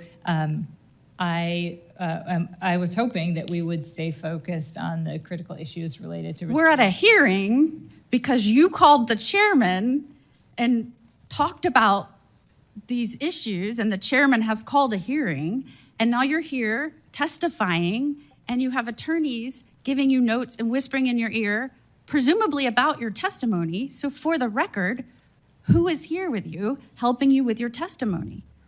I mean, look, I'm a judge, I'm a former federal prosecutor, I was attorney general, I was a lawyer. Like, this is not an abnormal thing. Yeah, my attorneys have been publicly associated with me. What attorneys are here with you at this hearing, assisting with your testimony and whispering in your ear? Please state their names for the record. My two attorneys that are in the room would be happy to follow up with you after the discussion. So, Mr. Chairman, I would like the record to reflect that you have called a hearing of two people who have hired anti-Trump lawyers. When did you hire them? I sought their counsel, I believe on the day around on or before the day I was fired. And is now refusing, now that they're in the courtroom and helping with testimony and passing notes on what to say, refusing to give their names to those of us that may not know their names. I mean, is there a reason you don't want to give their names? Are you afraid that it's going to come unraveled, that you have this whole network of people that's trying to embarrass the president or go after the president, and now you are joining this group? I mean, why don't you want to give their names? Their names have been publicly associated with them. They issued public remarks early on after. Well, let me ask your colleague. I've noticed they've also been giving you notes too and whispering to you. Will you state their names? So their names are Abby Lowell and Mark Zaid. That wasn't too hard. Thank you very much. I appreciate it. I really was genuinely asking so that the record was clear. But now I'm wondering what else we're trying to hide. And I'll go back to you. Did you plan to coordinate? And I'll go back to the original witness. Did you plan to coordinate this public spectacle surrounding your firing? No. And have you coordinated with Dr. Oury? Am I pronouncing that correctly? And I apologize if I'm not. Did you coordinate with her or anyone else that you worked with surrounding your leaving? I did not coordinate with anyone surrounding my leaving. I was terminated abruptly. So you had no advance plan to write an op-ed, do a public hearing. I noticed that you immediately called our chairman. I had committed during my confirmation process several elements, including integrity, transparency, working with Congress. But you had no advance plan with any colleagues? I had no advance plan with any colleagues. Dr. Oury, if there wasn't an advance plan, did you tell a reporter we agreed to do this together? Myself, Dr. Jernigan, and Dr. Daskalakis.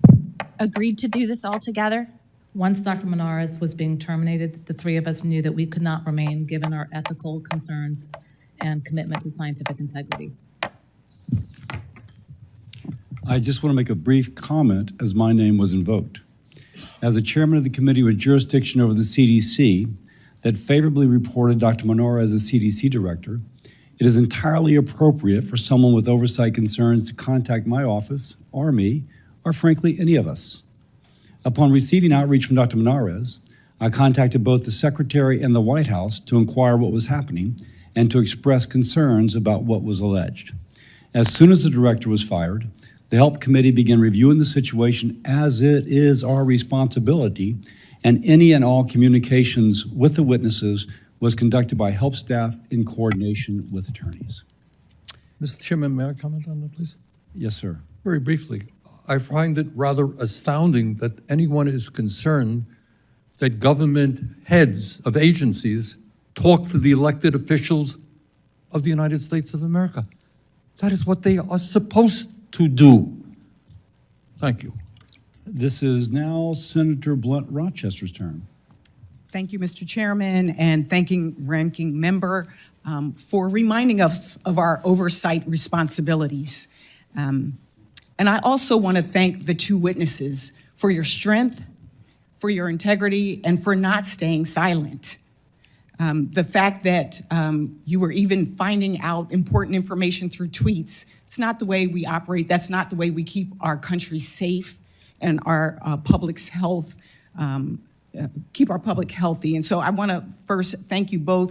I know you both mentioned as scientists, as doctors, and as parents. That's why you're here. That's why you care. And so last week, I led an in-depth discussion with experts on how Secretary Kennedy's vaccine policies are creating a lot of confusion in this country and harming families. And I heard from a pediatrician, a parent, a school nurse, and two former ACIP members who were fired by Secretary Kennedy. I'm extremely concerned that the Secretary has now stacked the committee with people committed to his agenda. As you said, the concern is the focus shouldn't be on ideology, but on evidence and on science. To put them there, Secretary Kennedy accused former members of being, quote, plagued with conflicts of interest and used that as a pretext.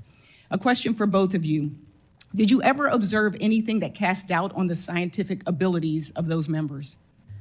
I would actually just state, Dr. Monarez and I had worked together when she was acting director. We posted conflicts of interest for the past 2 decades of the ACIP members to really embrace what the president had said around radical transparency and to dispel the conflicts of interest.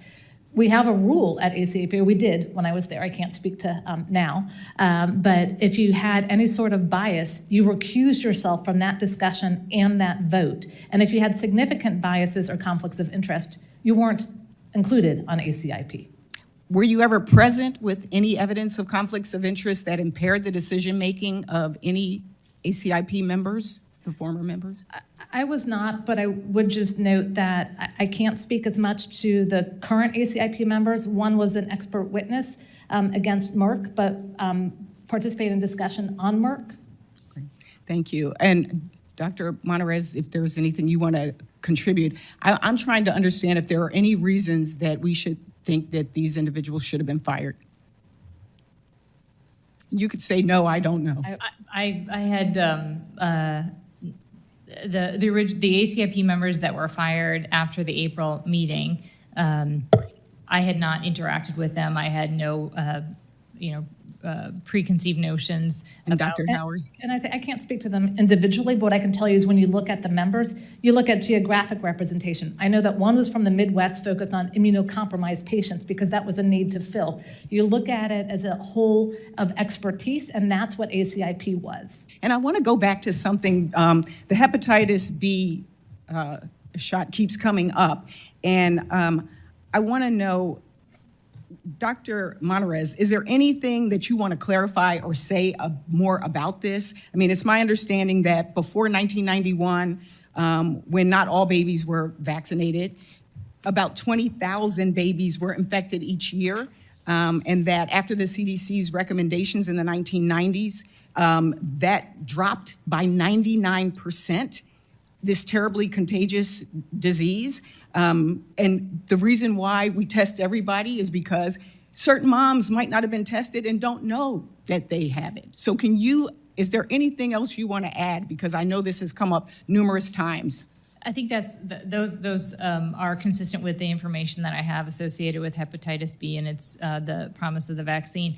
I do want to touch on one thing that was brought up in the context of that discussion, that CDC forces people to get vaccinated. CDC doesn't force anyone to get vaccinated. CDC provides recommendations supported by evidence to allow parents and physicians and others to make a choice, a decision in the best interest of themselves or the health of their families. And one last thing I want to clarify as well. We talk a lot about ACIP members, but behind the scenes were these work groups, these working groups, the American Medical Association, the American College of Physicians, the American Geriatrics Society, American Osteopathic Association, the National Medical Association, the National Foundation of Infectious Diseases. It goes on. These were the groups behind the scenes making these recommendations, and they were, to your testimony, Dr. Howry, pulled back and said, no, thank you, we don't need your help. Is that correct? Is that accurate?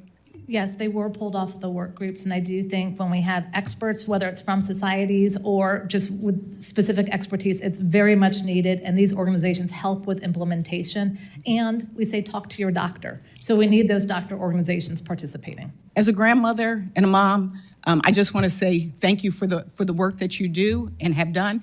And these are unsung heroes, people behind the scenes, just like those thousands of CDC employees, those who are fired and those who remain and still need our support. Thank you, and I yield back.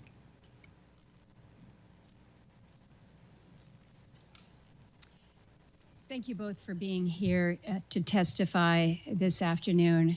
I think it was you, Dr. Monarez, you made the comment in your testimony that this is about the future of the trust in public health. And I really feel that's where we are today. There's been a lot of, I don't want to call it he said, she said, back and forth, but there's been a lot that folks have tried to drill down on exactly your comments and exactly Secretary Kennedy's. And you also made the point that this is not about you. It's about trust in our public health institutions, because that's what I'm worried most about. I don't know you other than the few times that we've had an opportunity to visit. I've just met you, Dr. Howry. I'm sure you're both good women, working hard, doing good things for others. But really, this is about trust in our institutions, and this is where I feel we are really, really vulnerable right now. We've all been back and forth with these votes, and so I don't want to try to ask many of the same questions that have been asked. But we have a structure within the CDC that is your career public health officials. They provide the institutional knowledge, the scientific expertise, and very often continuity between administrations. I think, Dr. Horry, you said you had worked across 6 different administrations, or 4 administrations, 6 directors. so, I mean, you provide some level of continuity, that bridge between the political leadership that comes in and then the agency's scientific mission. And I hope, and correct me if I'm wrong, that you seek to ensure that the policy decisions are grounded in public health expertise while also meeting the goals of the administration. So, Dr. Monarez, when you said yes to President Trump, when you said yes to Secretary Kennedy, you were also signing on to the goals of the administration here. I'm concerned that when career scientists then are excluded, maybe completely excluded from the director's office, what happens? Who does then provide the scientific expertise, this institutional memory that is needed to guide the agencies? I think we've heard from both of you that there was very little interaction between you, Dr. Monarez, and the secretary. And Dr. Hurry, I think you have also testified that those who would ordinarily brief the secretary have not been present, but also to the point that was just made about the work groups, that no work groups other than the COVID working group were basically assigned to this upcoming ACIP meeting. Is that correct? So what happens then to this scientific mission when there are none of the career public health professionals that are in these positions to advise on the policy, to protect the scientific integrity, and really to ensure some level of continuity of operations when you're moving through a transition like this? Dr. Horry? So I think continuity is important. I certainly think openness to change and supporting the administration's priorities are important. I was selected to be the transition lead for the agency because I was known as somebody that could embrace both administrations and help implement policies. That was my goal. I'm the last, or I was the last career left in the office of the director. I have no doubt that my role will be replaced by a political. May I stop you there? You're the last career. So then are you saying that everyone that is remaining in the is office a political? Of the director is a political, yes. Is a political. And so there is nobody then that is, there must be somebody that is providing that career science then. A level down, we do have center directors, although 80% are now acting because they've been fired, resigned, or retired. Dr. Monarez, were you ever directed to not speak to career officials? Was that a directive that you received? That was. And when was that? When were you directed to not speak to career officials? Yeah, that transpired over the course of August 25th in the engagements with Secretary Kennedy, and that I was directed to only work with the political appointees that he had put in place at CDC, and not to speak or work with career scientists. Well, my time has expired, and I will turn to, is it Senator Kane? Thank you, Senator Murkowski, and thanks to our witnesses for being here today.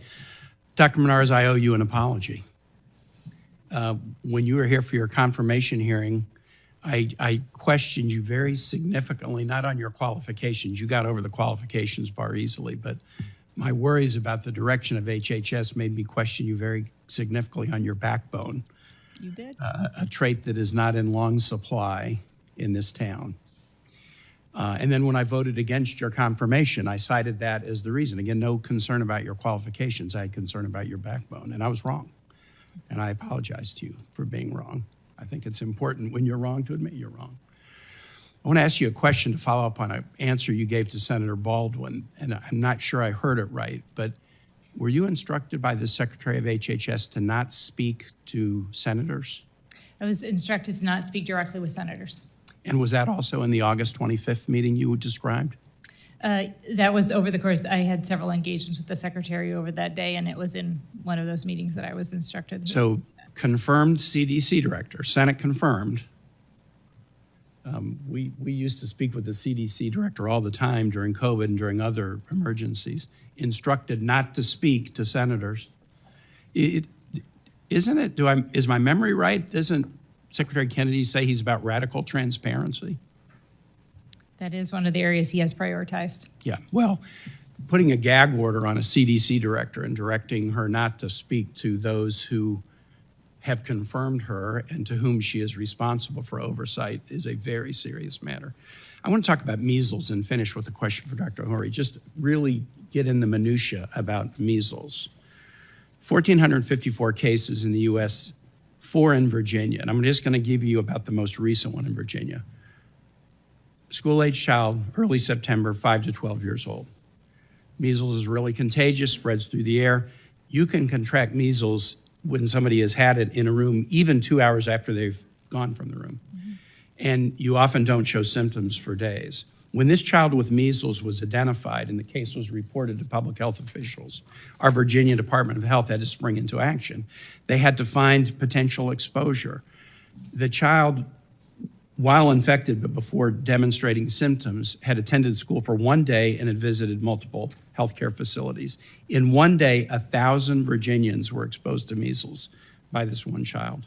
The VDH coordinated with the healthcare community and the school district to contract trace 1,000 people, followed up with 800 people, including babies in a NICU too young to be vaccinated, had repeated contacts with these individuals to make sure that they weren't showing symptoms. The VDH has dozens of staff, about 50 were working on this issue. And within days of the knowledge of the case, the VDH had worked to notify all 1,000 people. Now they have to continue to monitor for another 21 days. 45 to 50 officials had to work just on this one case. I'm very proud of their work. And I'm sharing the background just so people understand how serious even one case of measles is. The Infectious Disease Society of America says the median cost for a health department to respond to one case of measles is $32,000. So just multiply that by the 1,454 cases this year, $46,464,000 already to respond to measles, which is at a rate that we haven't seen in a number of years. A case costs a median of $3,200, but the price increases as you're trying to contact trace. The median price to contact trace is $223. So for Virginia, just to contact trace 1,000 people, $223,000 for one case. I bring this all up because to make it even harder for states to respond, in March, Secretary Kennedy rescinded $11.4 billion in public health funding to states. To Virginia, our Department of Health lost $425 million during the worst measles spread we've seen in recent years. The money was being used to modernize the state's technology to allow it to better track and respond to outbreaks, to upgrade the state's epidemiology labs, and to support community health workers. 500 employees and contractors in Virginia have been laid off because of these cuts. This shouldn't be happening. Dr. Howry, did you or career scientists ever brief Secretary Kennedy about recent measles outbreaks? We did not brief Secretary Kennedy. Did you speak with any HHS or CDC political staff regarding the outbreaks? With CDC political staff, absolutely. Our team did, like the chief of staff and our communications about measles. And I did want to just follow up on your point about funding. That's my concern. 80% of funding of CDC goes out to state and local communities. So as we see budget cuts to CDC, your community will see that too. And the boots on the ground work that you did in Virginia is exactly the heart of public health. Thank you. I yield back. Thank you. So, thank you so much for being here. And Dr. Monarez, I appreciate your time coming before this committee again. I'd like to go over some time frames first. But first of all, who fired you? I believe the president fired me. Okay. Do you serve at the will of the president? I do. And just for the record, the president's removal power is rooted within the Constitution, separation of powers, and are necessary to ensure that the executive branch officials are aligned with the administration's policy. This means the president can remove them at any time for any reason or for no reason at all. Would you agree with that? I would. Okay, so what day was you fired? I believe I was fired on August 27th. Okay, what day was the first time you seeked counsel? Not retained, seeked counsel. I don't recall. We can get those records, so maybe you should recall them, because I think you might have an honesty issue here that we want to point out. So what day was it that you spoke to the attorneys the first time? It was on or before the day I was fired. No, that's when you retained them. You already testified to that. When did you speak to them? Again, it was on or before the day I was fired. So you retained them the first time you spoke to them. I believe that I retained them the first time I spoke to them. Was you let go in the middle of the night? Was you let go in the middle of the day? I believe. Now, I know the answer to this, so let's be honest here. I believe I received. I believe I received an email from the White House indicating that my services were no longer needed. What time was that? Sometime in the afternoon, sometime in the evening. Late evening, late afternoon, late evening? Probably. And so you got hold of the attorneys late at night? I'm sorry, what? You got hold of the attorneys after business hours to retain them? I don't recall. I think you do. I really I don't you don't recall. you don't recall retaining your attorneys. I don't recall the specific time or day that I returned them. See, I'd still think you have an honest issue because it wasn't that long ago. And I think I could recall when I hired an attorney. And I could definitely recall the time I did it. Now, let's ask, when did you remove the political appointees from the floor that you work on? Again, I did not. I moved some political appointees in, and I put my senior advisors together. When did you remove them and remove their access to your floor? And you had a conversation with the secretary about this. When did that happen? Like how many days into your job? I'm sorry, I don't even know what you're asking. Yeah, you do, because you already talked about political appointees that the secretary had put in place. You removed the political appointees that was in there when you first got to your work. When did you remove them from your floor and take away their ability to access your floor? And you know exactly what I'm talking about because you and the secretary spoke about that. You're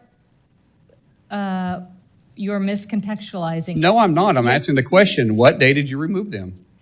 I have one political chief of staff. I have 3 political chiefs of staff.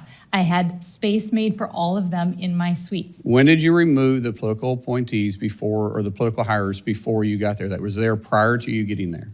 This isn't hard. It's not hard. You talk in circles, and I just want an answer, because you know. So I had the security of my suite. Okay, so let me ask you something. Your conversation with the secretary, you said that he said he didn't trust you. Correct. You testified to that. Is that really how that conversation went? Because there's other people in the room, and I think the conversation was, can he trust you? And your answer was? He said he could not trust me. No. The answer, ma'am, it was a recorded meeting. So you can testify one way, or you can prove that you're lying or be honest with this committee. I'm giving you the opportunity to be honest here because you've been really walking around the edges and not being truthful. So did he ask you the question, can he trust you? And your answer was? He told me he could not trust me. And I told him if he could not trust me, he could fire me. That isn't how that conversation went. And you know that, don't you? He told me he could not trust me, and I told him if he could not trust me, he could fire me. Ma'am, all we're looking for is you to be honest, and you haven't been. You're not being honest with the conversation you're having. You're not being honest with the timeline, and you won't even give the answers of who your attorneys were.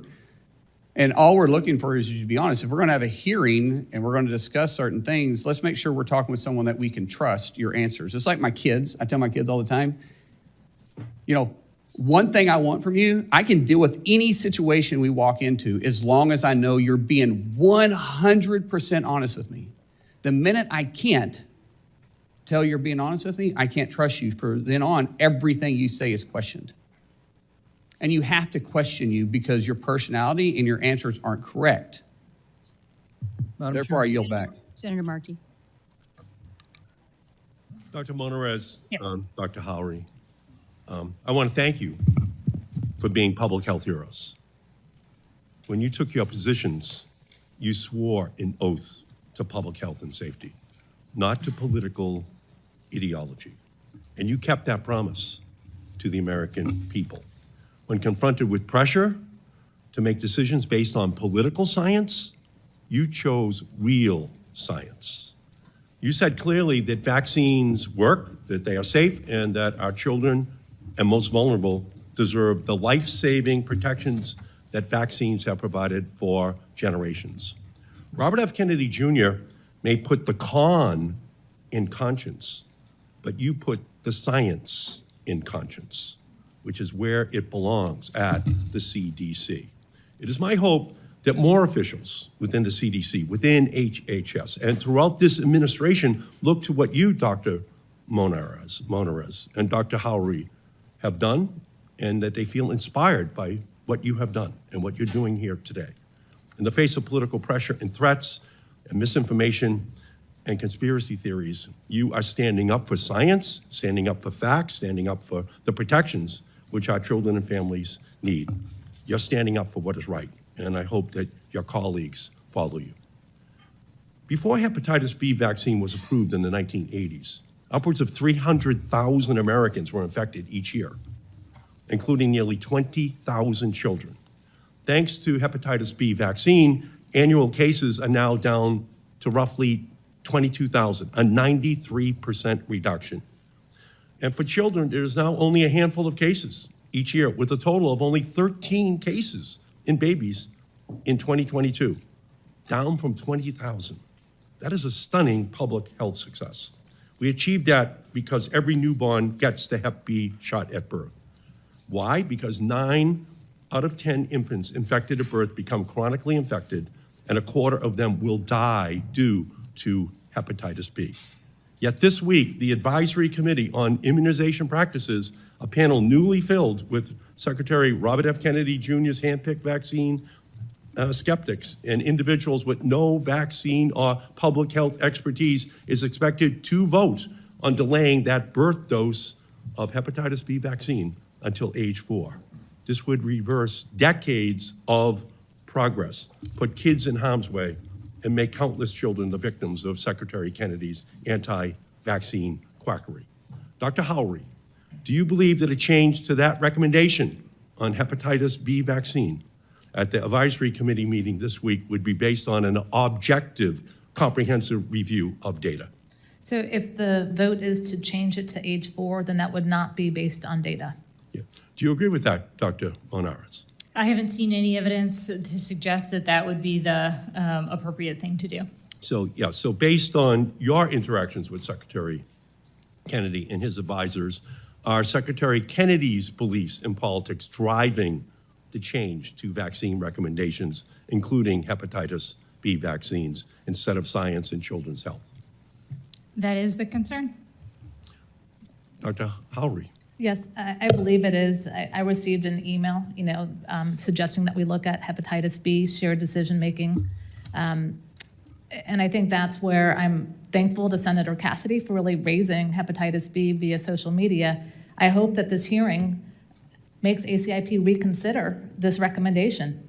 Yeah. Would you want them to reconsider the decision, Dr.? I would want them to keep it at birth. I think there's a lot of moms that don't know they have hepatitis that can then transmit it to their baby. And even if the mom is hepatitis B negative, we don't know what the home situation is. Dr. Monarez, were you or your team asked to provide any data regarding hepatitis B and the vaccine in preparation for the upcoming ACIP meeting? So I am not aware of any requests to myself. I would defer to Dr. Howry as well, as she was overseeing. But we directed our staff to provide data because we thought it was important, just like we have in other meetings to where there weren't work groups, that CDC staff provide data to discussions. Is that traditional practice where No, people are not, where experts are not being asked? Well, traditionally there's work groups that develop it, but we had a case at the last meeting to where our experts developed evidence because there wasn't a work group, and we were asked by the Secretary's office to remove that document. Yeah, Dr. Howry, is the current Hep B vaccine recommendation a universal birth dose for infants based on a thorough and comprehensive review of decades of data and evidence? It has been, and I think if we reconsider recommendations, we just need to look at the updated evidence and always weigh the risks and benefits, and that's what the committee should do. Is that evidence that you have seen conclusive to change a decades-long recommendation? So I haven't seen any of the updated evidence. They were working on that before I left. Yeah, well, you know, the concern, of course, is that Robert F. Kennedy is going to make America sicker again. They're going to send us towards more disease, more death, and more despair in our nation. And again, I can't thank both of you. You're healthcare heroes, historic healthcare heroes for our nation. Thank you. Madam Chair? Before we turn to Senator who said you wanted to enter. Just very briefly, I ask unanimous consent to enter into the record 2 letters from Dr. Daniel Jerrigan and Dr. Dimitri Daskalauskas. Without objection. Great. Thank you, Mr. Chairman. I want to get right into this. I share the concern of many of my colleagues about the failure of our public health establishment to have trust in it. And I think that has had lasting harm inflicted on America's children. And I know, Dr. Monarez, when we visited, I talked with you about this issue of trust in the CDC based on my experience as Lieutenant Governor during the pandemic.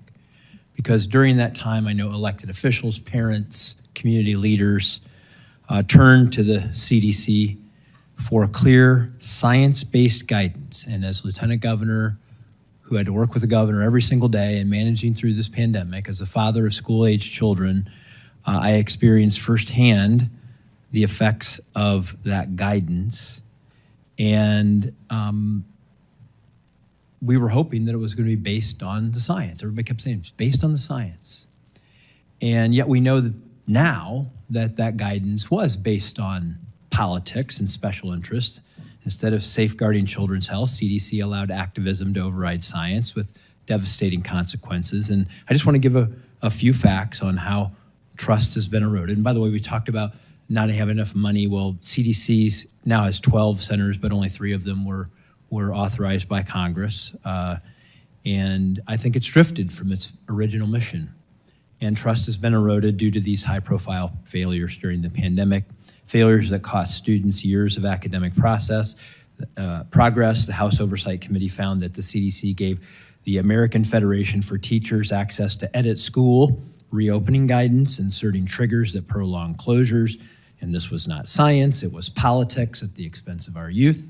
The consequences of these widespread school closures were very measurable. The Wall Street Journal reported that math and science scores for 4th through 8th graders fell to their lowest levels since testing began. The New York Times confirmed that students in districts with prolonged closures fell as much as half a grade behind in math, while those that reopened sooner lost less ground. And the Hoover Institute projects that this learning loss will reduce in lifetime earnings for today's students of 5 to 6%, costing our nation an amazing $31 trillion in economic growth. That damage went beyond academics. The House Oversight Committee reported that suicide attempts by girls aged 12 to 17 rose by 51% during this period. Prolonged closures and confusing policies took a heavy toll on children's mental health and physical health. Even the CDC's universal masking guidance for children lacked evidence, went back and forth, and its own data showed no significant difference in the case rates between schools with or without masks. And equally troubling was the CDC's growing susceptibility to special interests through the CDC Foundation, which accepted private donations, including thousands of contributions routed through platforms like ActBlue, and with these weak safeguards, the agency left to police itself. It further undermined public confidence during this whole process. We talked a lot about that. And this lesson is clear to me that when an agency is entrusted with science and it bows to politics, children pay the price. And we must demand accountability. We must restore the CDC's core mission of protecting public health on evidence, not ideology, and that we must never again allow political influence to dictate the decisions of our children's health, education, and future, whether that's with pandemics or vaccines. And I hope that there's nothing in that statement that you would disagree with, because I think that we had pretty much aligned on that during those conversations. And I know that with all of this guidance right now coming out, there's a simple question. For parents with healthy school-age children, are they endangering the lives of their healthy children if they don't get them vaccinated for COVID? This is where a parent needs to have the ability to talk with their pediatrician and to really make sure that it is in the best decision of the parent and the child that that vaccine, the COVID vaccine, is the benefits and the risks are well understood by the parent. Okay, and would that apply to every vaccine? So again, CDC doesn't make mandates; it makes recommendations. Yeah, I'm just.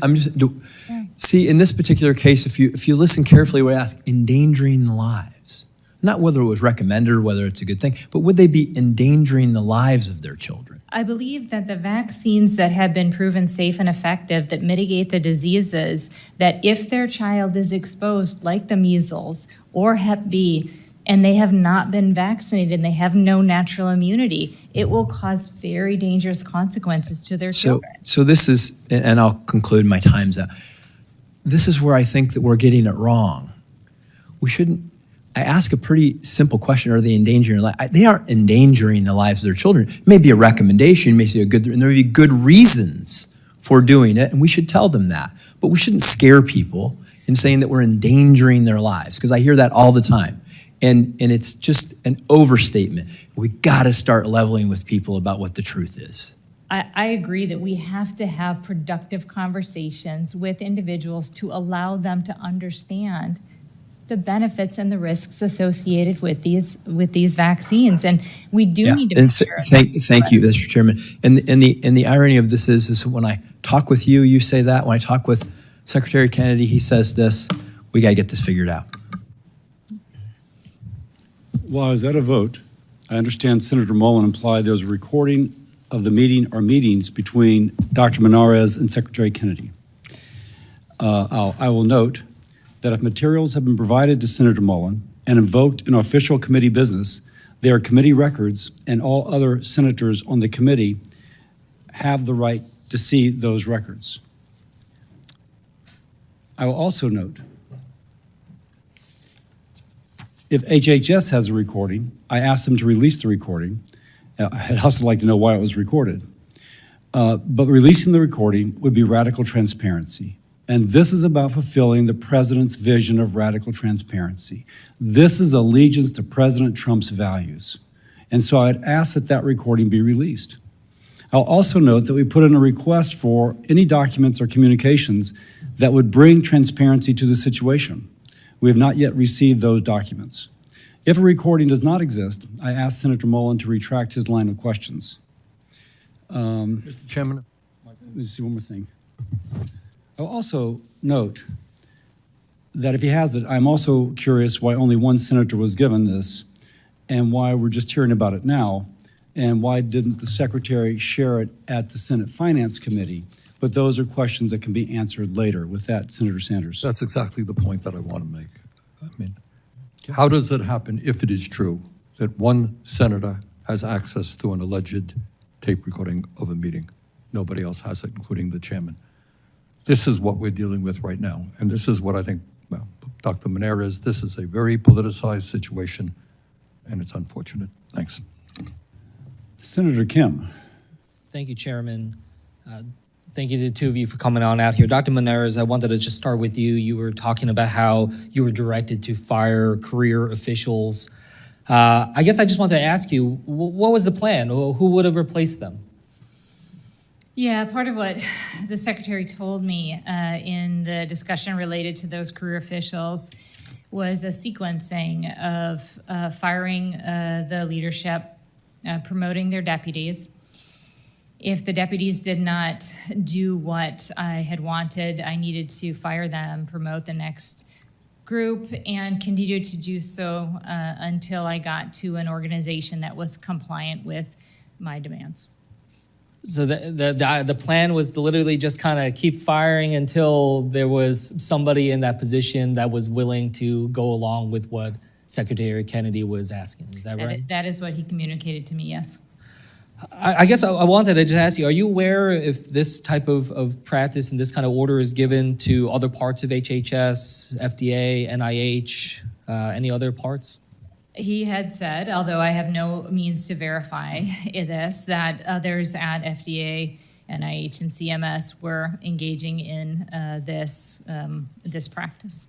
I raised that, Mr. Chairman, I think, we're raising concerns about what's happening with regards to the CDC, but as mentioned, we're hearing potential allegations that, this type of action is being taken part in other parts of HHS, and I hope this committee can try to follow up on that. Dr. Monarez, you said something in your testimony that caught my attention, which is you said something to the effect of that your political staff had to approve of policies and personnel decisions that you were trying to make. Is that correct?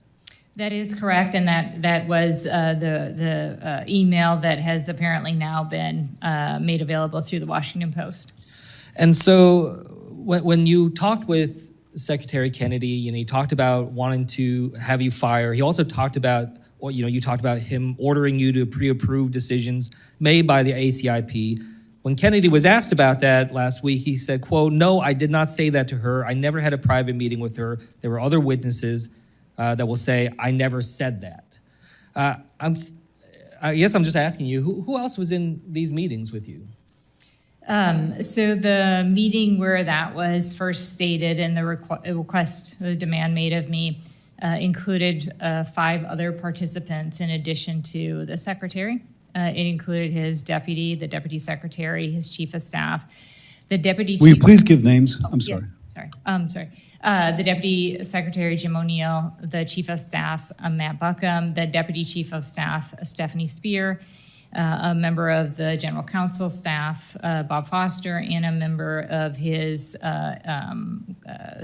counsel staff, Ken Callahan. I think what really stands out to me is this question, if he's not listening to you, if he's not listening to CDC career staff and experts, the question is, who is Secretary Kennedy listening to about these important decisions that are before us? And not only just the idea of listening, but both of you have addressed this in so many different ways. I mean, Dr. Monarez, you talked about how they were, when you were talking to Secretary, he was basically telling you that the child vaccine schedule will change in September. Is that roughly right?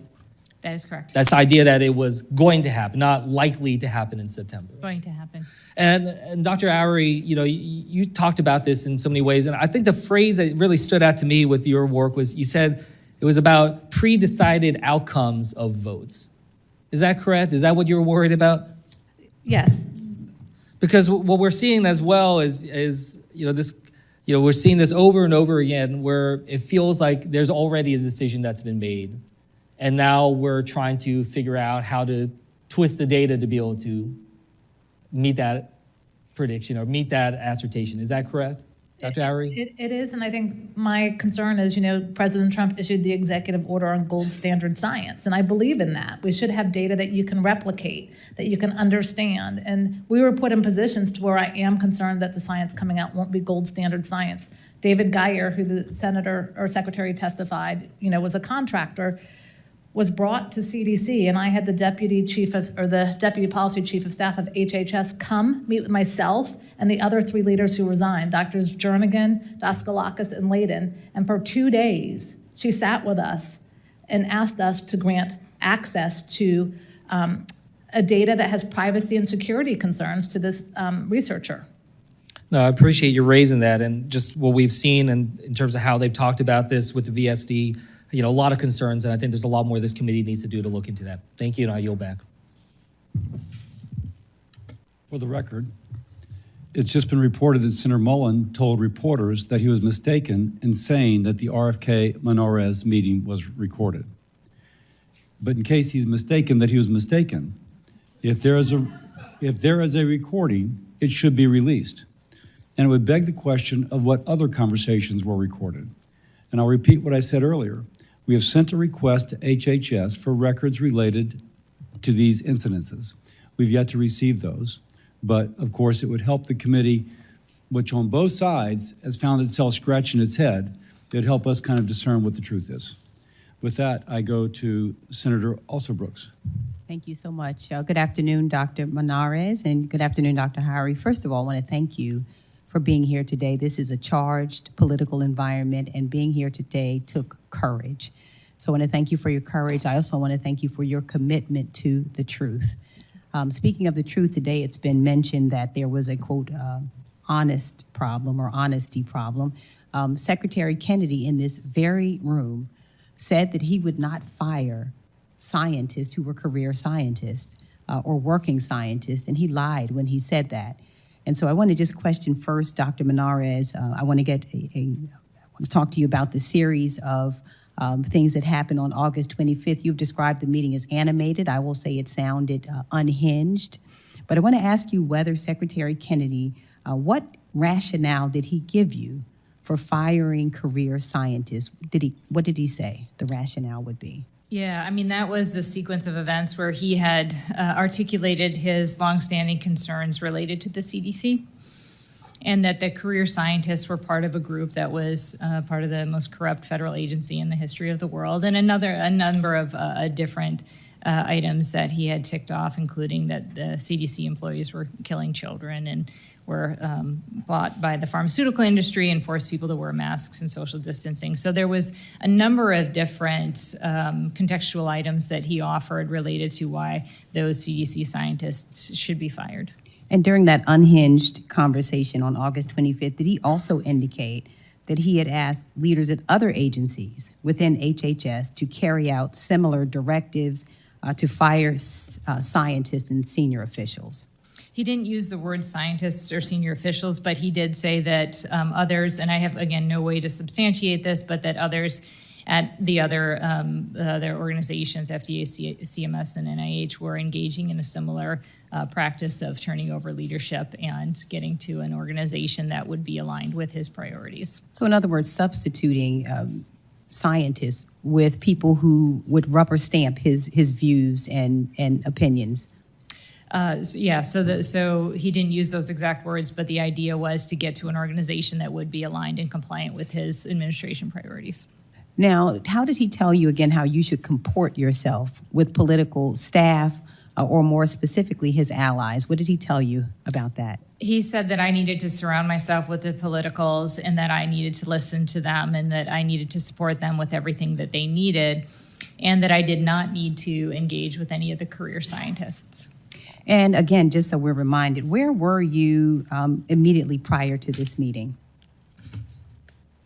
Immediately prior to this hearing today? Yeah, well, to the meeting on the 25th. Oh, I'm sorry. Yep. I was, the previous week I had spent in Atlanta with the CDC staff post the shooting, doing a number of activities to make sure that I could ensure their security, help them with the healing process, and then continue the CDC mission. So I want to ask you very quickly about that. At 5 p.m. on August 8th, a gunman opened fire at the CDC headquarters campus in Atlanta, Georgia, forcing thousands on the campus to lock down. Now, did you receive a call from the secretary upon the first reports that an active shooter on CDC headquarters had shot at employees? I did not speak to the secretary on the 8th or any successive day. I did not speak to the secretary until August 11th when he came down to visit. So are you telling me that the Secretary of Health and Human Services failed to even give you a courtesy call upon learning that employees there had been shot at? He did not call me. I want to ask Dr. Howery very directly, do you believe that Secretary Kennedy is incompetent and dangerous to the American people's health? I always believe in optimism and hope, and I would say that was my hope when he started. I'd read his books, and as a transition lead, I was prepared to welcome him. After seeing his Senate finance testimony and the number of misstatements, seeing what he has asked our scientists to do and to compromise our integrity, and the children that have died under his watch, I think he should resign.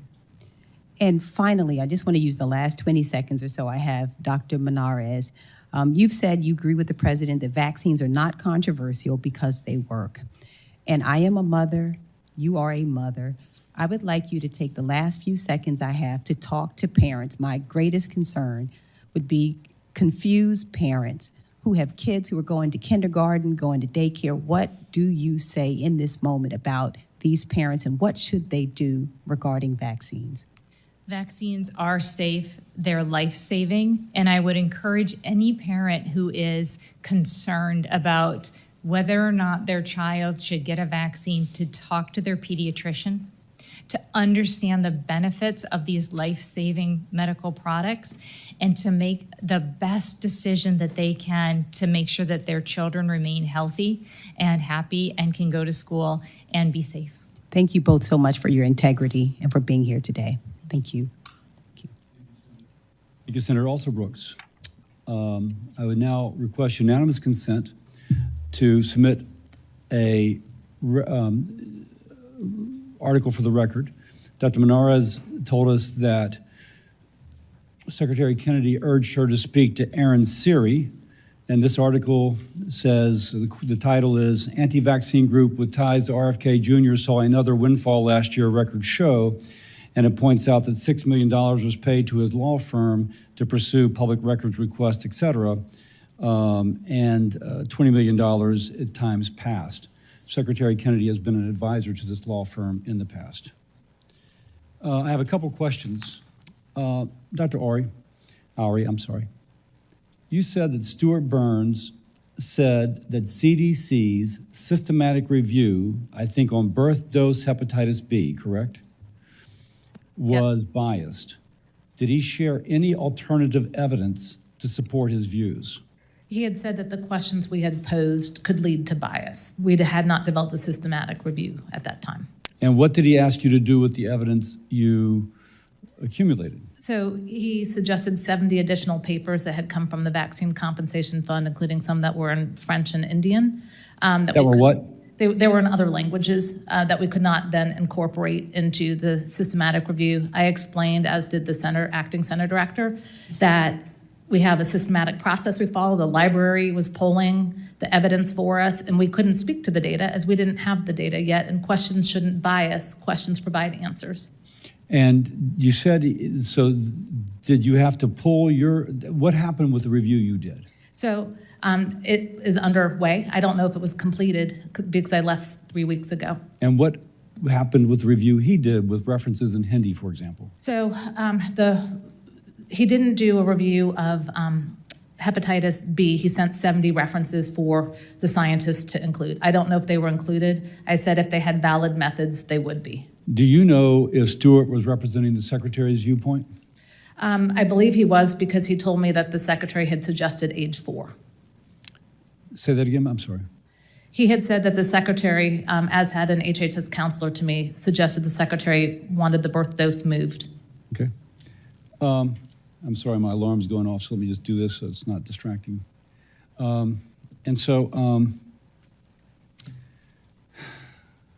As I close, I'm going to speak as a liver doctor, a point of personal privilege to address the ACIP meeting scheduled for tomorrow. Folks know I'm a physician. As it turns out, I am a hepatologist, which is a liver specialist, and have published papers on liver disease and have seen people die from hepatitis.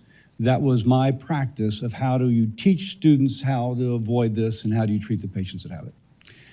Now, we've heard allegations related to ACIP here today that will need to be addressed. I don't prejudge. I don't know if you're telling the truth or not. And when Secretary Kennedy comes, I'm keeping an open mind. Let me just say that. But I know it's our responsibility and it's our mandate from the President of the United States that we have radical transparency. And I thank the two of you for taking the risk to your personal life to come today. Anything less than radical transparency betrays the trust the American people have given to us and betrays the mandate the President has delivered. One thing that reportedly is going to be discussed at the upcoming ACIP meeting is ending the recommendation for the birth dose of hepatitis B vaccine. Now again, this was my practice for 20 years before I entered politics. More than 90% of infants, let me start over. For those who say, why should a child be vaccinated for a sexually transmitted disease when they're at birth? The child passes through the birth canal and is exposed to the same secretions as one would otherwise. And that passage through the birth canal makes that child vulnerable to the virus being transmitted. Not just hepatitis B, it can be HIV, it can be other things. But in terms of hepatitis B, that happens. If that child is infected at birth, more than 90% of them develop chronic lifelong infection. Now, we'll talk about the consequences of that in a second. Before 1991, as many as 20,000 babies were infected with hepatitis B in the United States of America. And that changed when the hepatitis B vaccine was approved for newborns. And by the way, as Dr. Monarez says, this doesn't mandate. It doesn't say you can't leave the hospital unless you get it. It just says that if the mother accepts, then the insurance company has to pay. It's not mandated. It's just like, mama, if you think it's a good idea, accept it. In the decade following approval of a birth dose of hepatitis B, newborn infection of hepatitis B reduced by 68%. That's in the decade, so that's up to 2001. Now, fewer than 20 babies per year get hepatitis B from their mother. That is an accomplishment to make America healthy again. And we should stand up and salute the people that made that decision. Because there's people who would otherwise be dead if those mothers were not given that option to have their child vaccinated. Now, by the way, there's some who said they've never seen it, so therefore it cannot exist. I want to submit for the record a link to an X thread in which Dr. James Wong from California shares his personal information. This doctor, he was infected at birth. He developed cirrhosis. He almost died. Now, because of modern medicine, that hepatitis B virus is controlled. But he has to get screened regularly and lives with the specter of getting liver cancer because he got cirrhosis when he was infected as a baby. It does occur. It occurs less often now. So we can argue, now that we've controlled it, do we let the genie out of the bottle?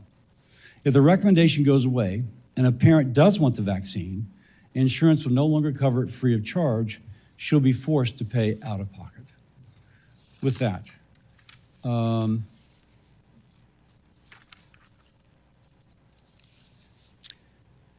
this brings us to the conclusion. Any senator wishing to ask additional questions for the record will be due at 5 p.m. Wednesday, October the 1st. Thank you again for the witnesses. Thank you for the audience. You're very respectful. The committee stands adjourned.